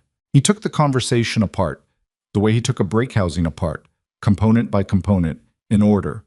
And when he had examined it fully, he put it back together and sat with it. And what it amounted to was something simple, that a person he respected had told him she was lonely and had asked whether what they had could be called friendship, and he'd said yes, and that was the true thing to have said. He checked on Emma. He locked the doors. He went to bed. The phone call that complicated everything came on a Thursday in late January, and it did not come to Ethan. It came to Victoria from a man named Richard Cullum, who was a senior partner at a private equity firm called Stratton Weil that had been one of Ashford Capital's earliest institutional backers. Richard Cullum was 61, had the specific kind of authority that came from 20 years of being the most important person in most rooms he entered, and did not typically call directly. He had people for that. When his name came up on Victoria's phone at 2 in the afternoon, she picked up without the usual consideration, because Richard calling directly meant something. "I'll get to it," Richard said, after about 90 seconds of preliminary. "There are some of our partners who are concerned about the direction of the infrastructure fund." Victoria was at her desk. She set her pen down. "What kind of concern?"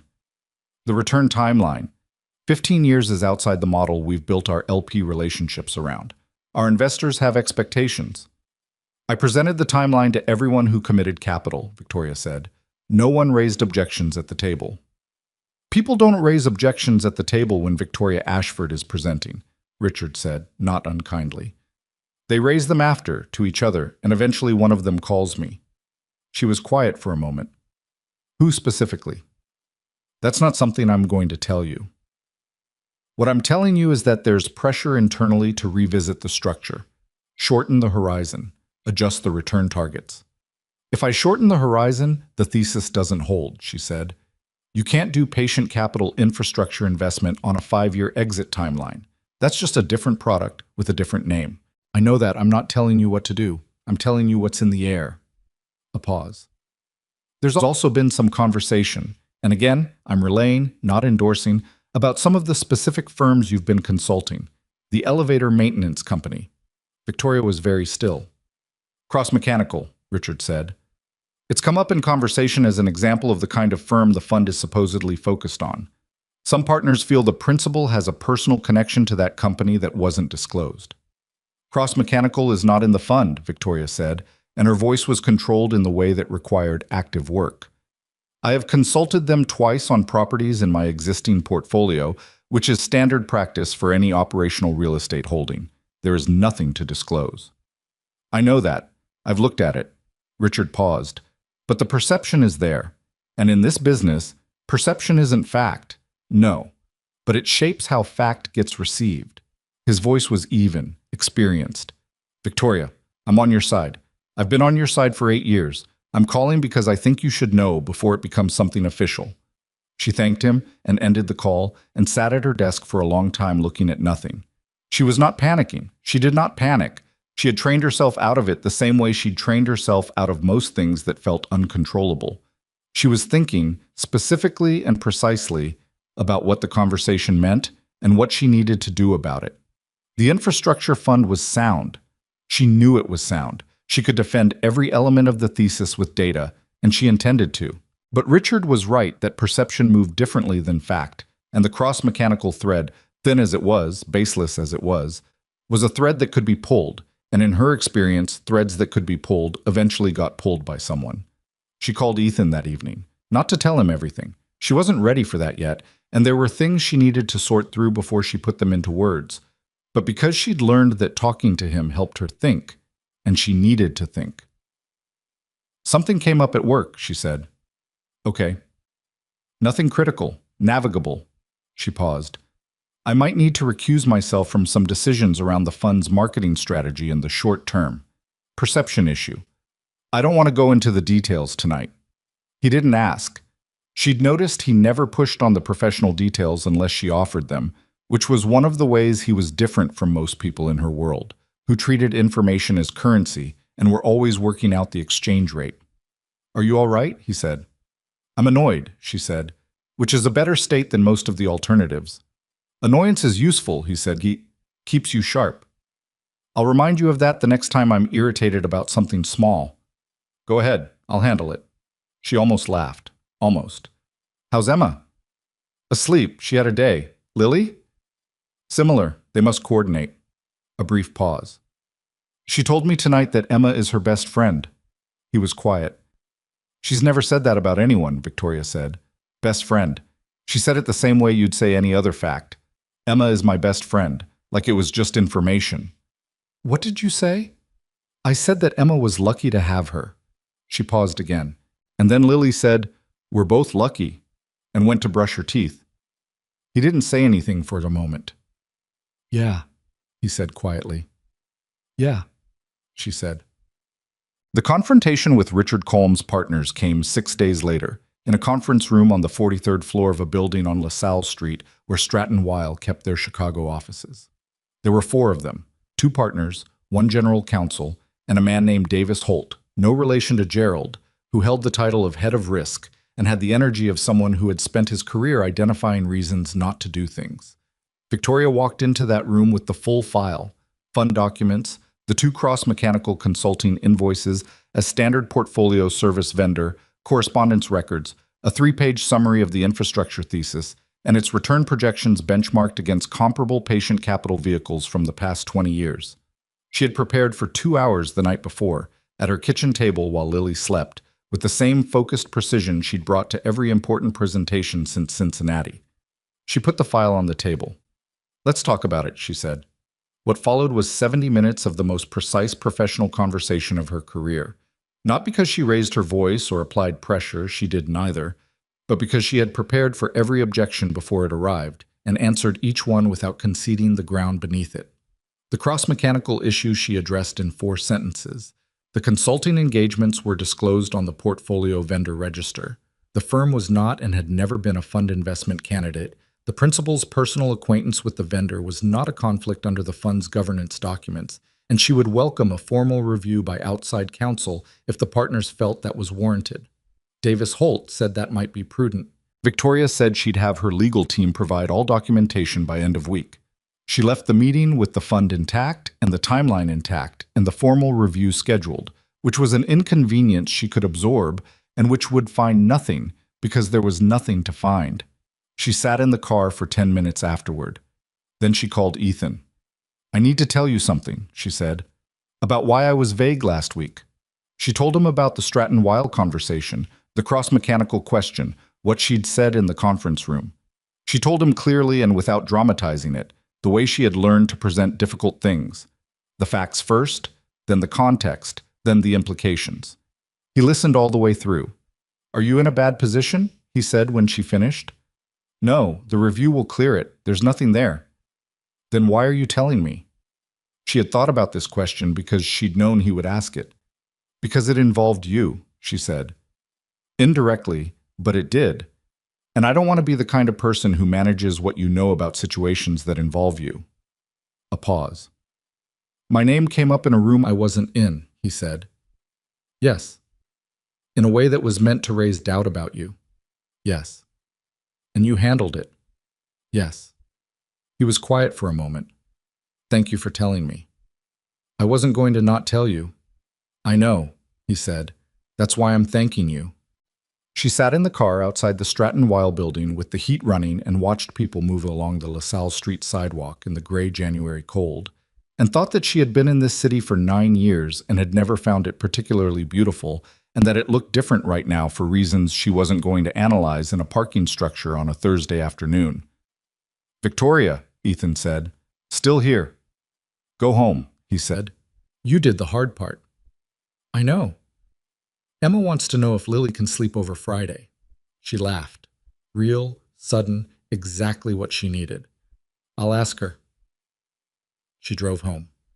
The sleepover happened on Friday and lasted until Sunday afternoon because neither girl was willing to acknowledge that it had technically ended.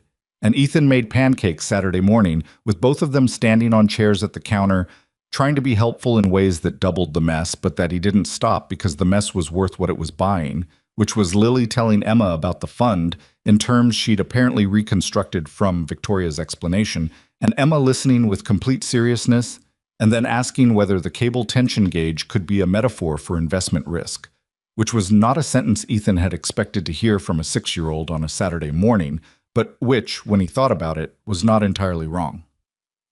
Victoria arrived Sunday at 2 to pick Lily up and stood in his kitchen doorway and looked at the scene. Both girls on the living room floor surrounded by an architecture of blankets and books, and the detritus of a weekend well used, Biscuit somehow having materialized overnight, despite the no-dog policy Ethan was apparently no longer enforcing. And her face did the thing it did sometimes, which was simply be there without a layer on it, open and tired and somewhere past the point where she was performing anything. "She's happy," Victoria said, quietly enough that only he could hear it. "Yeah," he said. "So is Emma." "I know." She looked at him then, and he looked back, and neither of them looked away.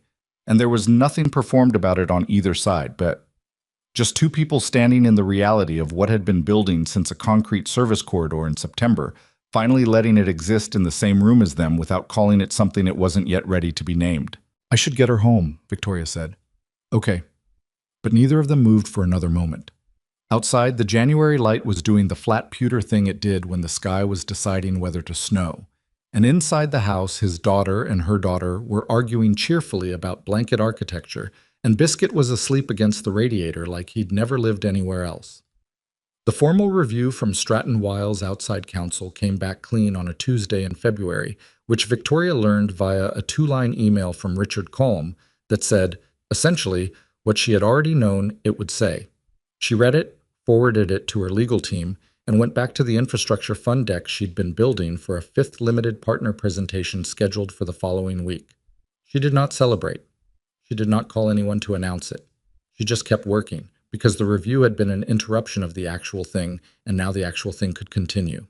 She told Ethan that evening, same way she'd told him about the conference room on LaSalle, plainly, without theater. "Clean," she said. "I know," he said. "You couldn't have known." I knew there was nothing there. Same result. She shook her head even though he couldn't see it. You're very irritating when you're calm about things. You've mentioned that. I'm going to keep mentioning it. That's fine, he said, and she could hear the not quite smile in it, and she'd stopped pretending she didn't listen for that specifically. They talked for a while longer about the fifth LP presentation, about a job he had the next morning on the north side, about the fact that Emma had apparently told Lily's teacher that Lily was her sister, which the teacher had relayed to Victoria at pickup with a gentle expression that suggested she didn't quite know what to do with the information. Lily had not corrected Emma. Lily had, according to the teacher, nodded seriously like this was accurate and moved on. What do you want to do about that? Victoria asked. Nothing, Ethan said. Emma knows the situation. She just decided sister was the right word. Lily didn't correct her. No. Lily corrects everything, Victoria said. She corrected the museum placard. She corrected me twice this week about the counterweight percentage. I know. A pause. So she agreed with Emma, Victoria said. Seems like it. Victoria sat with that for a moment in the quiet of her home office, the February dark outside the window, the house settled and warm around her. Ethan, she said. Yeah. I don't know how to do this, she said. Whatever this is becoming, I want to be honest about that. I know how to build things professionally. I know how to manage risk and construct arguments and run a meeting.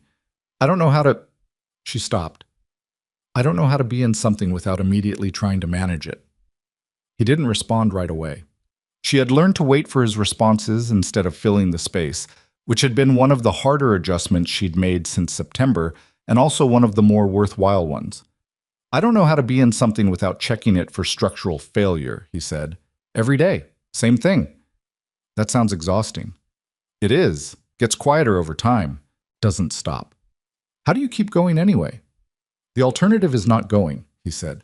That's not better. She breathed out. No, it's not. Victoria. Yes. I don't need you to know how to do this, he said. I need you to be willing to be bad at it for a while. She thought about that for a long moment. I'm very bad at being bad at things, she said. I know. You know that and you're still... Yeah, he said, before she finished the sentence. She didn't say anything else for a moment. Outside her window, the February trees stood bare and black against the dark, and the city ran its constant low current underneath everything. And she sat in the middle of it and let the sentence he'd just said exist without immediately trying to categorize it. Okay, she said. Okay, he said. February moved into March. The way seasons moved in Chicago.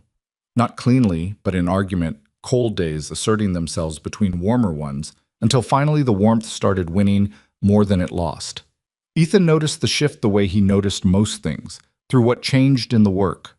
The number of freeze-related emergency calls dropped off. The spring contract cycle started early, building managers who'd spent winter deferring maintenance now clearing their backlogs before the summer construction rush hit. He and Danny picked up 4 new contracts in the second week of March, which meant they were busy in the useful way. Not scrambling, but fully occupied, the kind of workload that made the day go by with purpose. Danny had said nothing directly about Victoria since October, which was its own kind of commentary.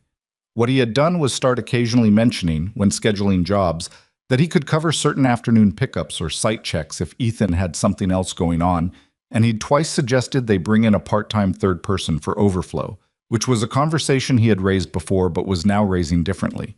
Not as a business development suggestion, but as a practical accommodation for a life that seemed to have more in it than it had 6 months ago. Ethan had hired the part-time person in March, a young woman named Kezia, 24, who had a mechanical engineering associate's degree and the kind of natural aptitude for diagnostic work that couldn't be taught because it came from instinct more than knowledge. She was quick, and she didn't take shortcuts, and she asked the right questions. And by the end of her first 2 weeks, Danny had told Ethan, in the straightforward way Danny said things that mattered. She's good. Don't mess it up by underpaying her. Ethan had given her a salary that made her look at the offer letter twice. He didn't think of it as an expansion. He thought of it as the business becoming what it had always been capable of being, which he'd been the only thing holding back. Because holding back had felt safer than growing into something he might eventually not be able to control. He was working on that. It was slow going, but it was motion. The evening that shifted everything into a different shape happened in March, on a Friday, when both girls were at his house for what had become a standard Friday arrangement. Lily was spending more nights per week at Ethan's than at home by March, a fact that had developed organically and which Victoria had not fought because Lily slept better there and woke up easier and had stopped needing an hour of quiet in the morning before she could engage with the day. Victoria had come to pick Lily up at 7 and had found both girls asleep on the living room floor in the blanket structure that had now become a permanent installation that Ethan had stopped dismantling between visits because it took them 45 minutes to rebuild it every time, and they always rebuilt it the same way, so it was more efficient to leave it. Ethan was at the kitchen table with a job file and coffee. Victoria came into the kitchen and sat down across from him, and looked at him with the expression he'd come to recognize as the one she wore when she'd been thinking about something for a while, and had finally decided to say it. "I want to ask you something," she said. "Okay." Not a business question, not a logistical question. She folded her hands on the table. "I've been trying to figure out how to ask it for about 3 weeks." He set his pen down. "Lily asked me something last night," Victoria said. "She asked me why she had a room at your house." Ethan was still. "She has the corner of Emma's room with the camping mattress and the reading lamp," Victoria said. "Emma moved her bookshelf to make space. Lily noticed it. She asked me what it meant." She met his eyes. "I didn't know what to tell her." He sat back in his chair slightly, outside the window. The March night was doing the particular thing March nights did in Chicago. Cold, but with a different quality to the cold. Less final, more like a door left open than a wall. "What did you want to tell her?" he said. Victoria was quiet for a moment. "I wanted to tell her that it meant she belonged somewhere," she said. "That there was a place where someone made room for her specifically. Not managed space, not optimized environment."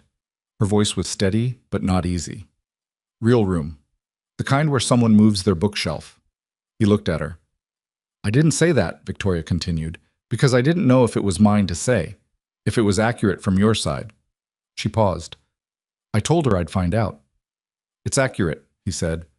She breathed in once, controlled.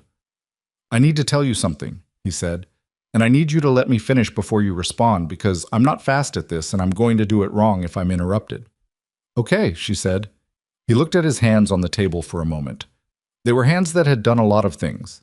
Had handled classified equipment in places he still couldn't name, had taken apart brake housings and cable systems for 4 years, had braided Emma's hair and checked her temperature and held her while she cried for a mother she was too young to have fully understood she had lost. "When Maya died," he said, "I made a decision. Not consciously. It wasn't the kind of thing you decide consciously, but I came home from the hospital that night and I stood in Emma's doorway and I understood that I couldn't afford to want anything for myself anymore. Not because it was noble, but because I couldn't figure out how to protect Emma and also carry the weight of my own wanting." He paused. "So I stopped. Or I tried to. I built the routine and the system and the work, and I told myself that was enough. And most of the time I even believed it." Victoria was very still across the table.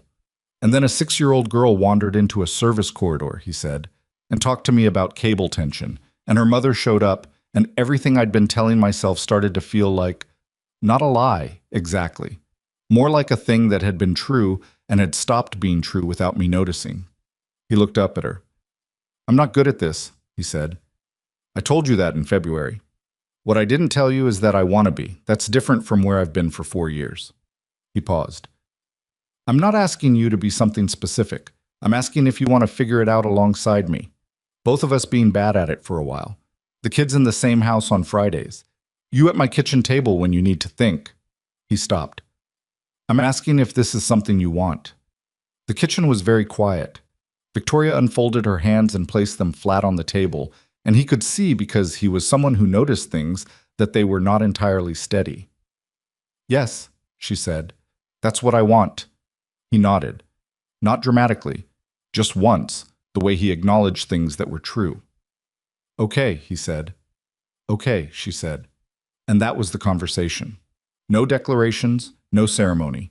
2 people sitting at a kitchen table after the children were asleep, finally saying the thing they'd been saying sideways for 6 months, in the language of coffee cups and Saturday mornings and moved bookshelves. The Stratton Weil Infrastructure Fund held its fifth LP presentation in the second week of March and secured a commitment that brought the total to $340 million, which was not the largest fund Victoria had raised, but which mattered differently than the others, because she had built it on a thesis she believed in, had defended it against internal pressure without compromising its structure, and had done it while also being home for dinner 4 nights a week and spending Friday nights in a house in a neighborhood that didn't look anything like Lincoln Park. Richard Cullum called to congratulate her. "The review helped," he said. "Cleared the air." "There was no air to clear," she said. "But yes." "You've seemed different this year," Richard said. "I don't mean that negatively." "How do you mean it?" "Less pressurized," he said. "Like you're still running hard, but you've chosen the direction instead of just running." She thought about that for a moment. "I have a better idea of what I'm running toward," she said. Richard seemed to find this sufficient and moved on to other things. And after the call, she sat at her desk and looked out at the Chicago March skyline and thought about a cable tension gauge being turned over in small, careful hands, and about the way Lily had asked what it meant that she had a room in someone else's house, and about the answer she'd gone home and given, that it meant someone had made space for her because they wanted her there, not because it was the right developmental strategy, not because the research supported it, because they wanted her there. Lily had considered this. "Like how Emma moved this bookshelf," she said. "Yes," Victoria said, "exactly like that."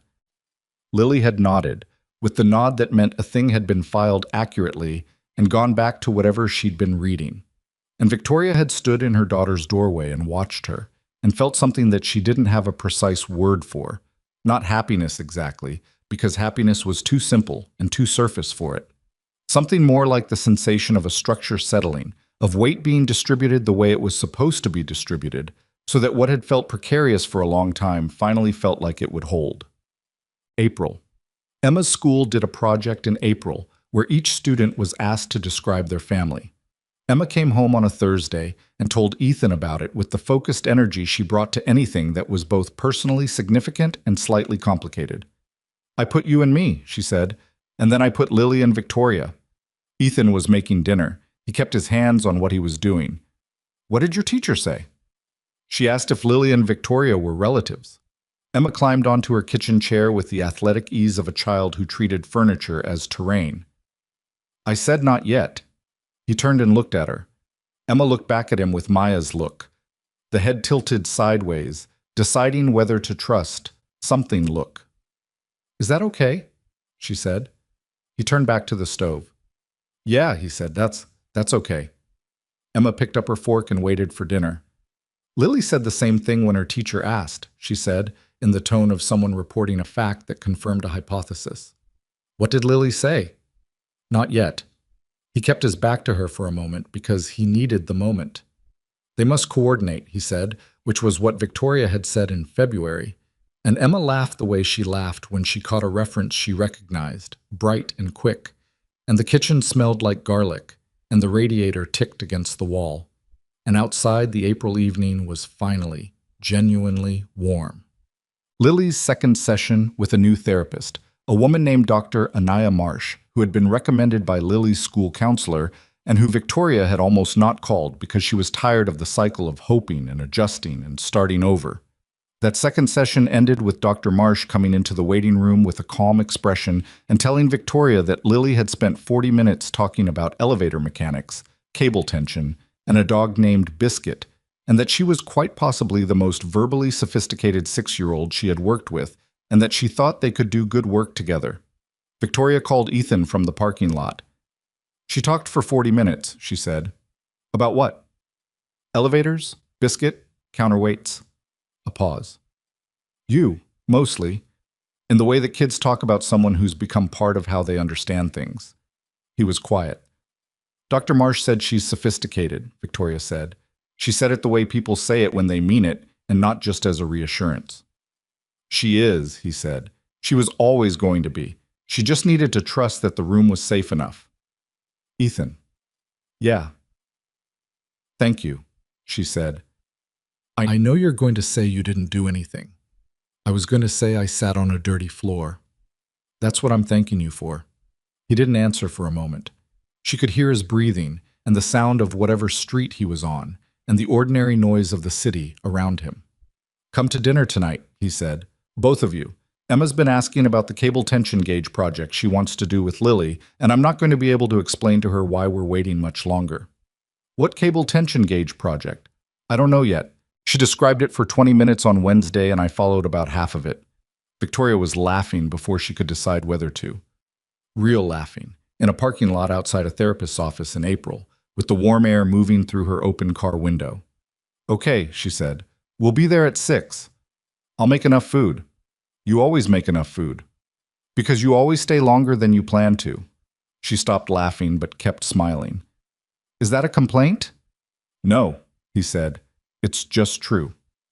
They came at 6 and stayed until 9:30, which was longer than planned, which was usual.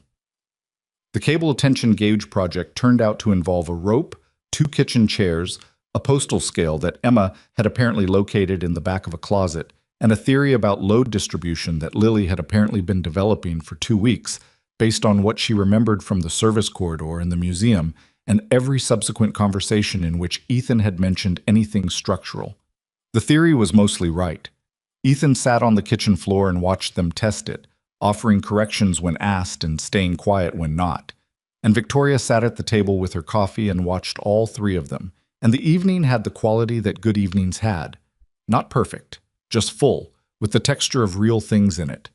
Emma argued with Lily about the chair placement. Lily overruled her using math that Emma couldn't immediately counter. Emma appealed to Ethan. Ethan said Lily was right. Emma accepted this with a dramatic sigh and moved the chair. "You always take her side," Emma said. "I take the side that's correct," he said. "Lily's side is always correct." "Then I always take the correct side." Emma considered this, decided it was technically true, and went back to the experiment. Lily caught Victoria's eye from across the room and gave her a look that was fully aware of what had just happened. The look of a child who understood the dynamics of the room she was in and found them satisfactory. Victoria raised her coffee mug slightly, like a small toast, and Lily's mouth pulled up at one corner and she turned back to the rope and the postal scale and the kitchen chair. After the girls were in bed, Emma in her room, Lily on the camping mattress under the reading lamp that had become hers in everything but official designation, Ethan and Victoria sat at the kitchen table with the last of the coffee and the quiet of a house that had children sleeping in it, which was a particular kind of quiet, weighted, and warm. "I've been thinking about something," Victoria said. "Okay." "The Lincoln Park house is large for 2 people, she said. "It made sense when I bought it. I was building a life that was going to have more in it, I thought. And then it was just Lily and me, and it was too large, and I stopped noticing because I was working." She turned her coffee mug slightly. "I've been thinking about whether it makes sense to stay there." He looked at her. "I'm not saying anything specific," she said. "I'm saying I've been thinking about it." "Where have you been thinking about moving to?" She met his eyes. "This neighborhood, maybe." He held her gaze. "It's a good neighborhood," he said. "I know. You've mentioned it." Emma would have opinions about the specific house. I would expect nothing less. Lily would want to be within Biscuit walking distance of this block. Biscuit has somehow become our dog despite never living with us, so that's appropriate. He looked at his coffee. "You don't have to figure it out tonight," he said. "I know. But when you're ready to look, I know which blocks are better." She nodded slowly. "Because you know this neighborhood. Because I've been here 4 years, and I know which streets the city plows first, and which landlords actually fix things, and where Emma is allowed to ride her bike unsupervised, and where she isn't." Victoria looked at him for a long moment, at the hands on the table and the face that was 37 years old, and had been through things she knew only in outline and which had made him into something specific and hard to describe. Not hard, not damaged, just formed. Shaped by what had happened to him in the way that people were shaped when they didn't let the hard things make them smaller. "You're a good father," she said. He looked up. "I'm not saying it to be nice," she said. "I mean it as a precise observation. Emma is who she is because of how you've been with her. That's a real thing you've done." He was quiet for a moment. "I've made mistakes," he said. "I know. I'm not saying you're perfect. I'm saying you're good." She held his gaze. "There's a difference. You know that." He did know that. He'd spent enough time working on break housings that had been installed by people who thought good enough was the same as correct to know That the difference between good and perfect wasn't perfectionism, it was honesty. The willingness to check your work and acknowledge what needed adjusting and keep going. "You're a good mother," he said. Same terms, not perfect, good. She didn't deflect it or argue with it, which was new. She took it in and nodded once, and he could see that she was genuinely receiving it rather than waiting for the right moment to redirect. "We're both getting better at it," she said. "Yeah. Together, apparently." "Apparently."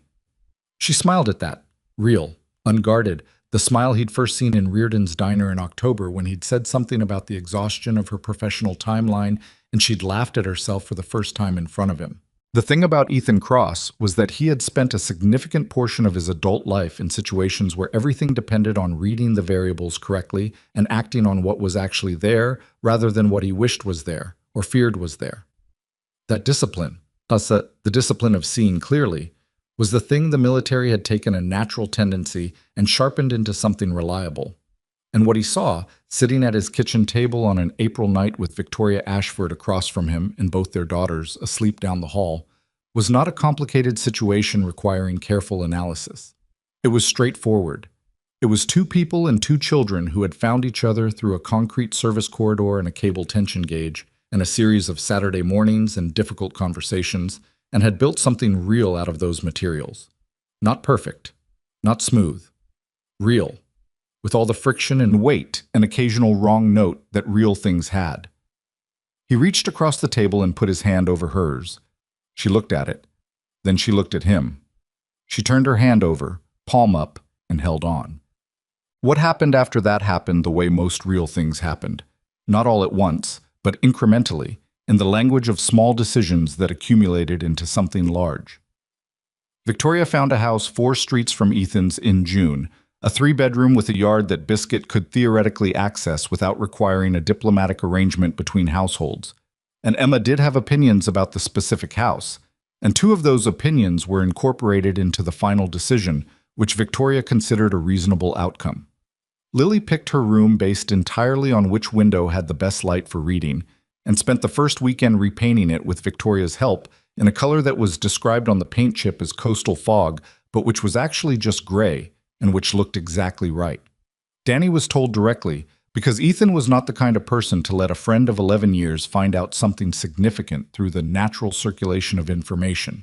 And Danny's response was to say, "Finally," in a tone that communicated the entire preceding 6 months of professional restraint being released in a single word. Keziah, who had been with the company for 3 months, turned out to be exactly the person Danny had assessed her as, and by summer the 3 of them were running a volume of work that would have been impossible for 2. Ethan had resisted this expansion for 4 years on the basis that growth meant losing control, and what he discovered in the having of it was that the right people didn't reduce control. They distributed it, which was not the same thing.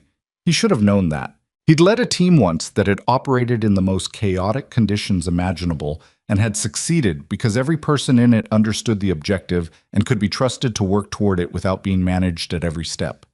The infrastructure fund closed at $420 million by September, 2 months ahead of the timeline Victoria had projected. The 5th LP had brought in 2 more, and the investment committee had developed into something she was proud of. People who understood the thesis and were committed to the time horizon, and who had been selected not for their names but for their patience, which was a rarer quality than it should have been. She presented the final close numbers in a room full of people who had believed in it, and she did not cry, because she did not cry in professional settings. But afterwards she sat in her car and took 3 minutes before driving home, and that was the closest she came. Lily started 2nd grade in September, and on the first day, when the teacher asked students to introduce themselves and say one thing they were interested in, Lily said, "My name is Lily. I'm interested in mechanical systems and load distribution." The teacher, a patient woman named Ms. Okafor, had written this down and later told Victoria at pickup that Lily was remarkable and that she was very glad to have her. Victoria told Ethan that evening. "Load distribution," he said. "Apparently. She's going to be an engineer." "She's going to be whatever she decides," Victoria said. "But yes, probably an engineer." Emma, for her part, had decided that she was going to be either an architect or a mechanic, and had asked Ethan to explain the practical differences, and he had explained them honestly, and Emma had said she'd decide later, which was a reasonable position for a 6-year-old. There was an evening in October, a year, almost exactly, from the coffee at Reardon's, when Ethan was sitting on the back steps of his house in the early dark of the autumn evening, and Victoria came out and sat beside him, and they could hear through the kitchen door Emma and Lily doing something that involved significant disagreement and then laughter, the pattern they always fell into. Lily told Dr. Marsh she feels safe, Victoria said. He looked at the yard. She said, apparently in the middle of a session about something else, that she feels safe when she's in this house. Victoria's voice was level but not effortless. Dr. Marsh told me because she thought I'd want to know. Did it help to hear it? Yes and no, she said. Yes, because it's true and I can see it. No, because... She paused. Because I spent a year and a half building the perfect controlled environment and it didn't get me there. And a man sat on a concrete floor and talked about cable tension and got there in 20 minutes. That's not what happened, he said. I know it's not that simple. No. I mean, you're the reason she felt safe enough to walk into a corridor by herself. You're the reason she knew the world was basically navigable, that if she needed quiet, she could find it. She trusted that the building was safe enough to explore because you built that foundation. He looked at her. I just happened to be in the corridor. Victoria was quiet. You were in the corridor, she said. So were you, 2 minutes later. That's generous. It's accurate, he said, same terms we always use. She leaned against him, not dramatically, just shifted her weight so that her shoulder was against his arm, the uncomplicated physical shorthand of two people who had gotten past the point of performing proximity. He didn't move. He just let it be what it was. The yard was dark beyond the reach of the kitchen light, and the October air had the specific quality that October air had in this city, carrying the smell of leaves and cold, and the particular note that meant winter was coming and was not going to apologize for it. He'd lived through 5 Chicago winters in this house, and they had all been hard and all been manageable, and he had come out the other side of each one with everything that mattered still intact. That was not nothing. He knew that better than most people, that intact was not a small thing. Intact was the thing. The kitchen door opened and Emma appeared holding a piece of paper. Lily says I miscalculated the load distribution for the rope experiment, Emma said, with the air of someone bringing a formal grievance. Did she show you the math? Ethan said. Emma's expression shifted slightly. Yes. Was she right? A pause. Mostly, Emma said. Mostly right or right? A longer pause. Right, Emma said. Okay. Emma looked at them both for a moment, at her father on the steps and at Victoria beside him, with the assessing look she'd had since she was old enough to notice the world arranging itself around her. Are you coming in soon? She said. Yeah, Ethan said. Give us a few minutes. Emma nodded and went back inside, and they heard her say to Lily, in the kitchen, Fine, you were right, but only because Ethan said so. And Lily's response, I was right before Ethan said so. And Emma, that's not how being right works. And Lily, yes it is. And the sound of the argument cycling back into something that would eventually become laughter, the way all their arguments did. Ethan felt Victoria's shoulders move against him. She was laughing quietly, contained, her whole body in on it. They're going to argue like that forever, she said. Yeah, he said. Probably. Is that okay with you? He looked out at the October yard and at the kitchen light falling through the door, and he thought about a service corridor on a Tuesday in September, and a cable tension gauge turned over in small, careful hands, and a concrete floor, and the particular shape that a life took when you stopped trying to control its outline and just did the next true thing. Yeah, he said. That's okay with me. They sat there a while longer, the two of them, while inside the house the girls argued about math with the cheerful ferocity of people who were completely comfortable disagreeing with each other, which was its own kind of love. The kind that didn't require agreement, only presence, only the willingness to stay in the room and keep talking. That was what it came down to finally, not the billion-dollar fund or the classified missions or the controlled environments or the perfect approaches. Not the grief managed correctly or the career built without compromise or the developmental strategies applied with precision. What it came down to was a concrete floor and enough quiet to let someone speak, and the understanding, hard won, differently arrived at, but shared, That the people worth keeping were the ones who showed up and stayed and didn't make you perform anything to earn the right to the room. Both of them had taken a long time to understand that. Both of them were, finally,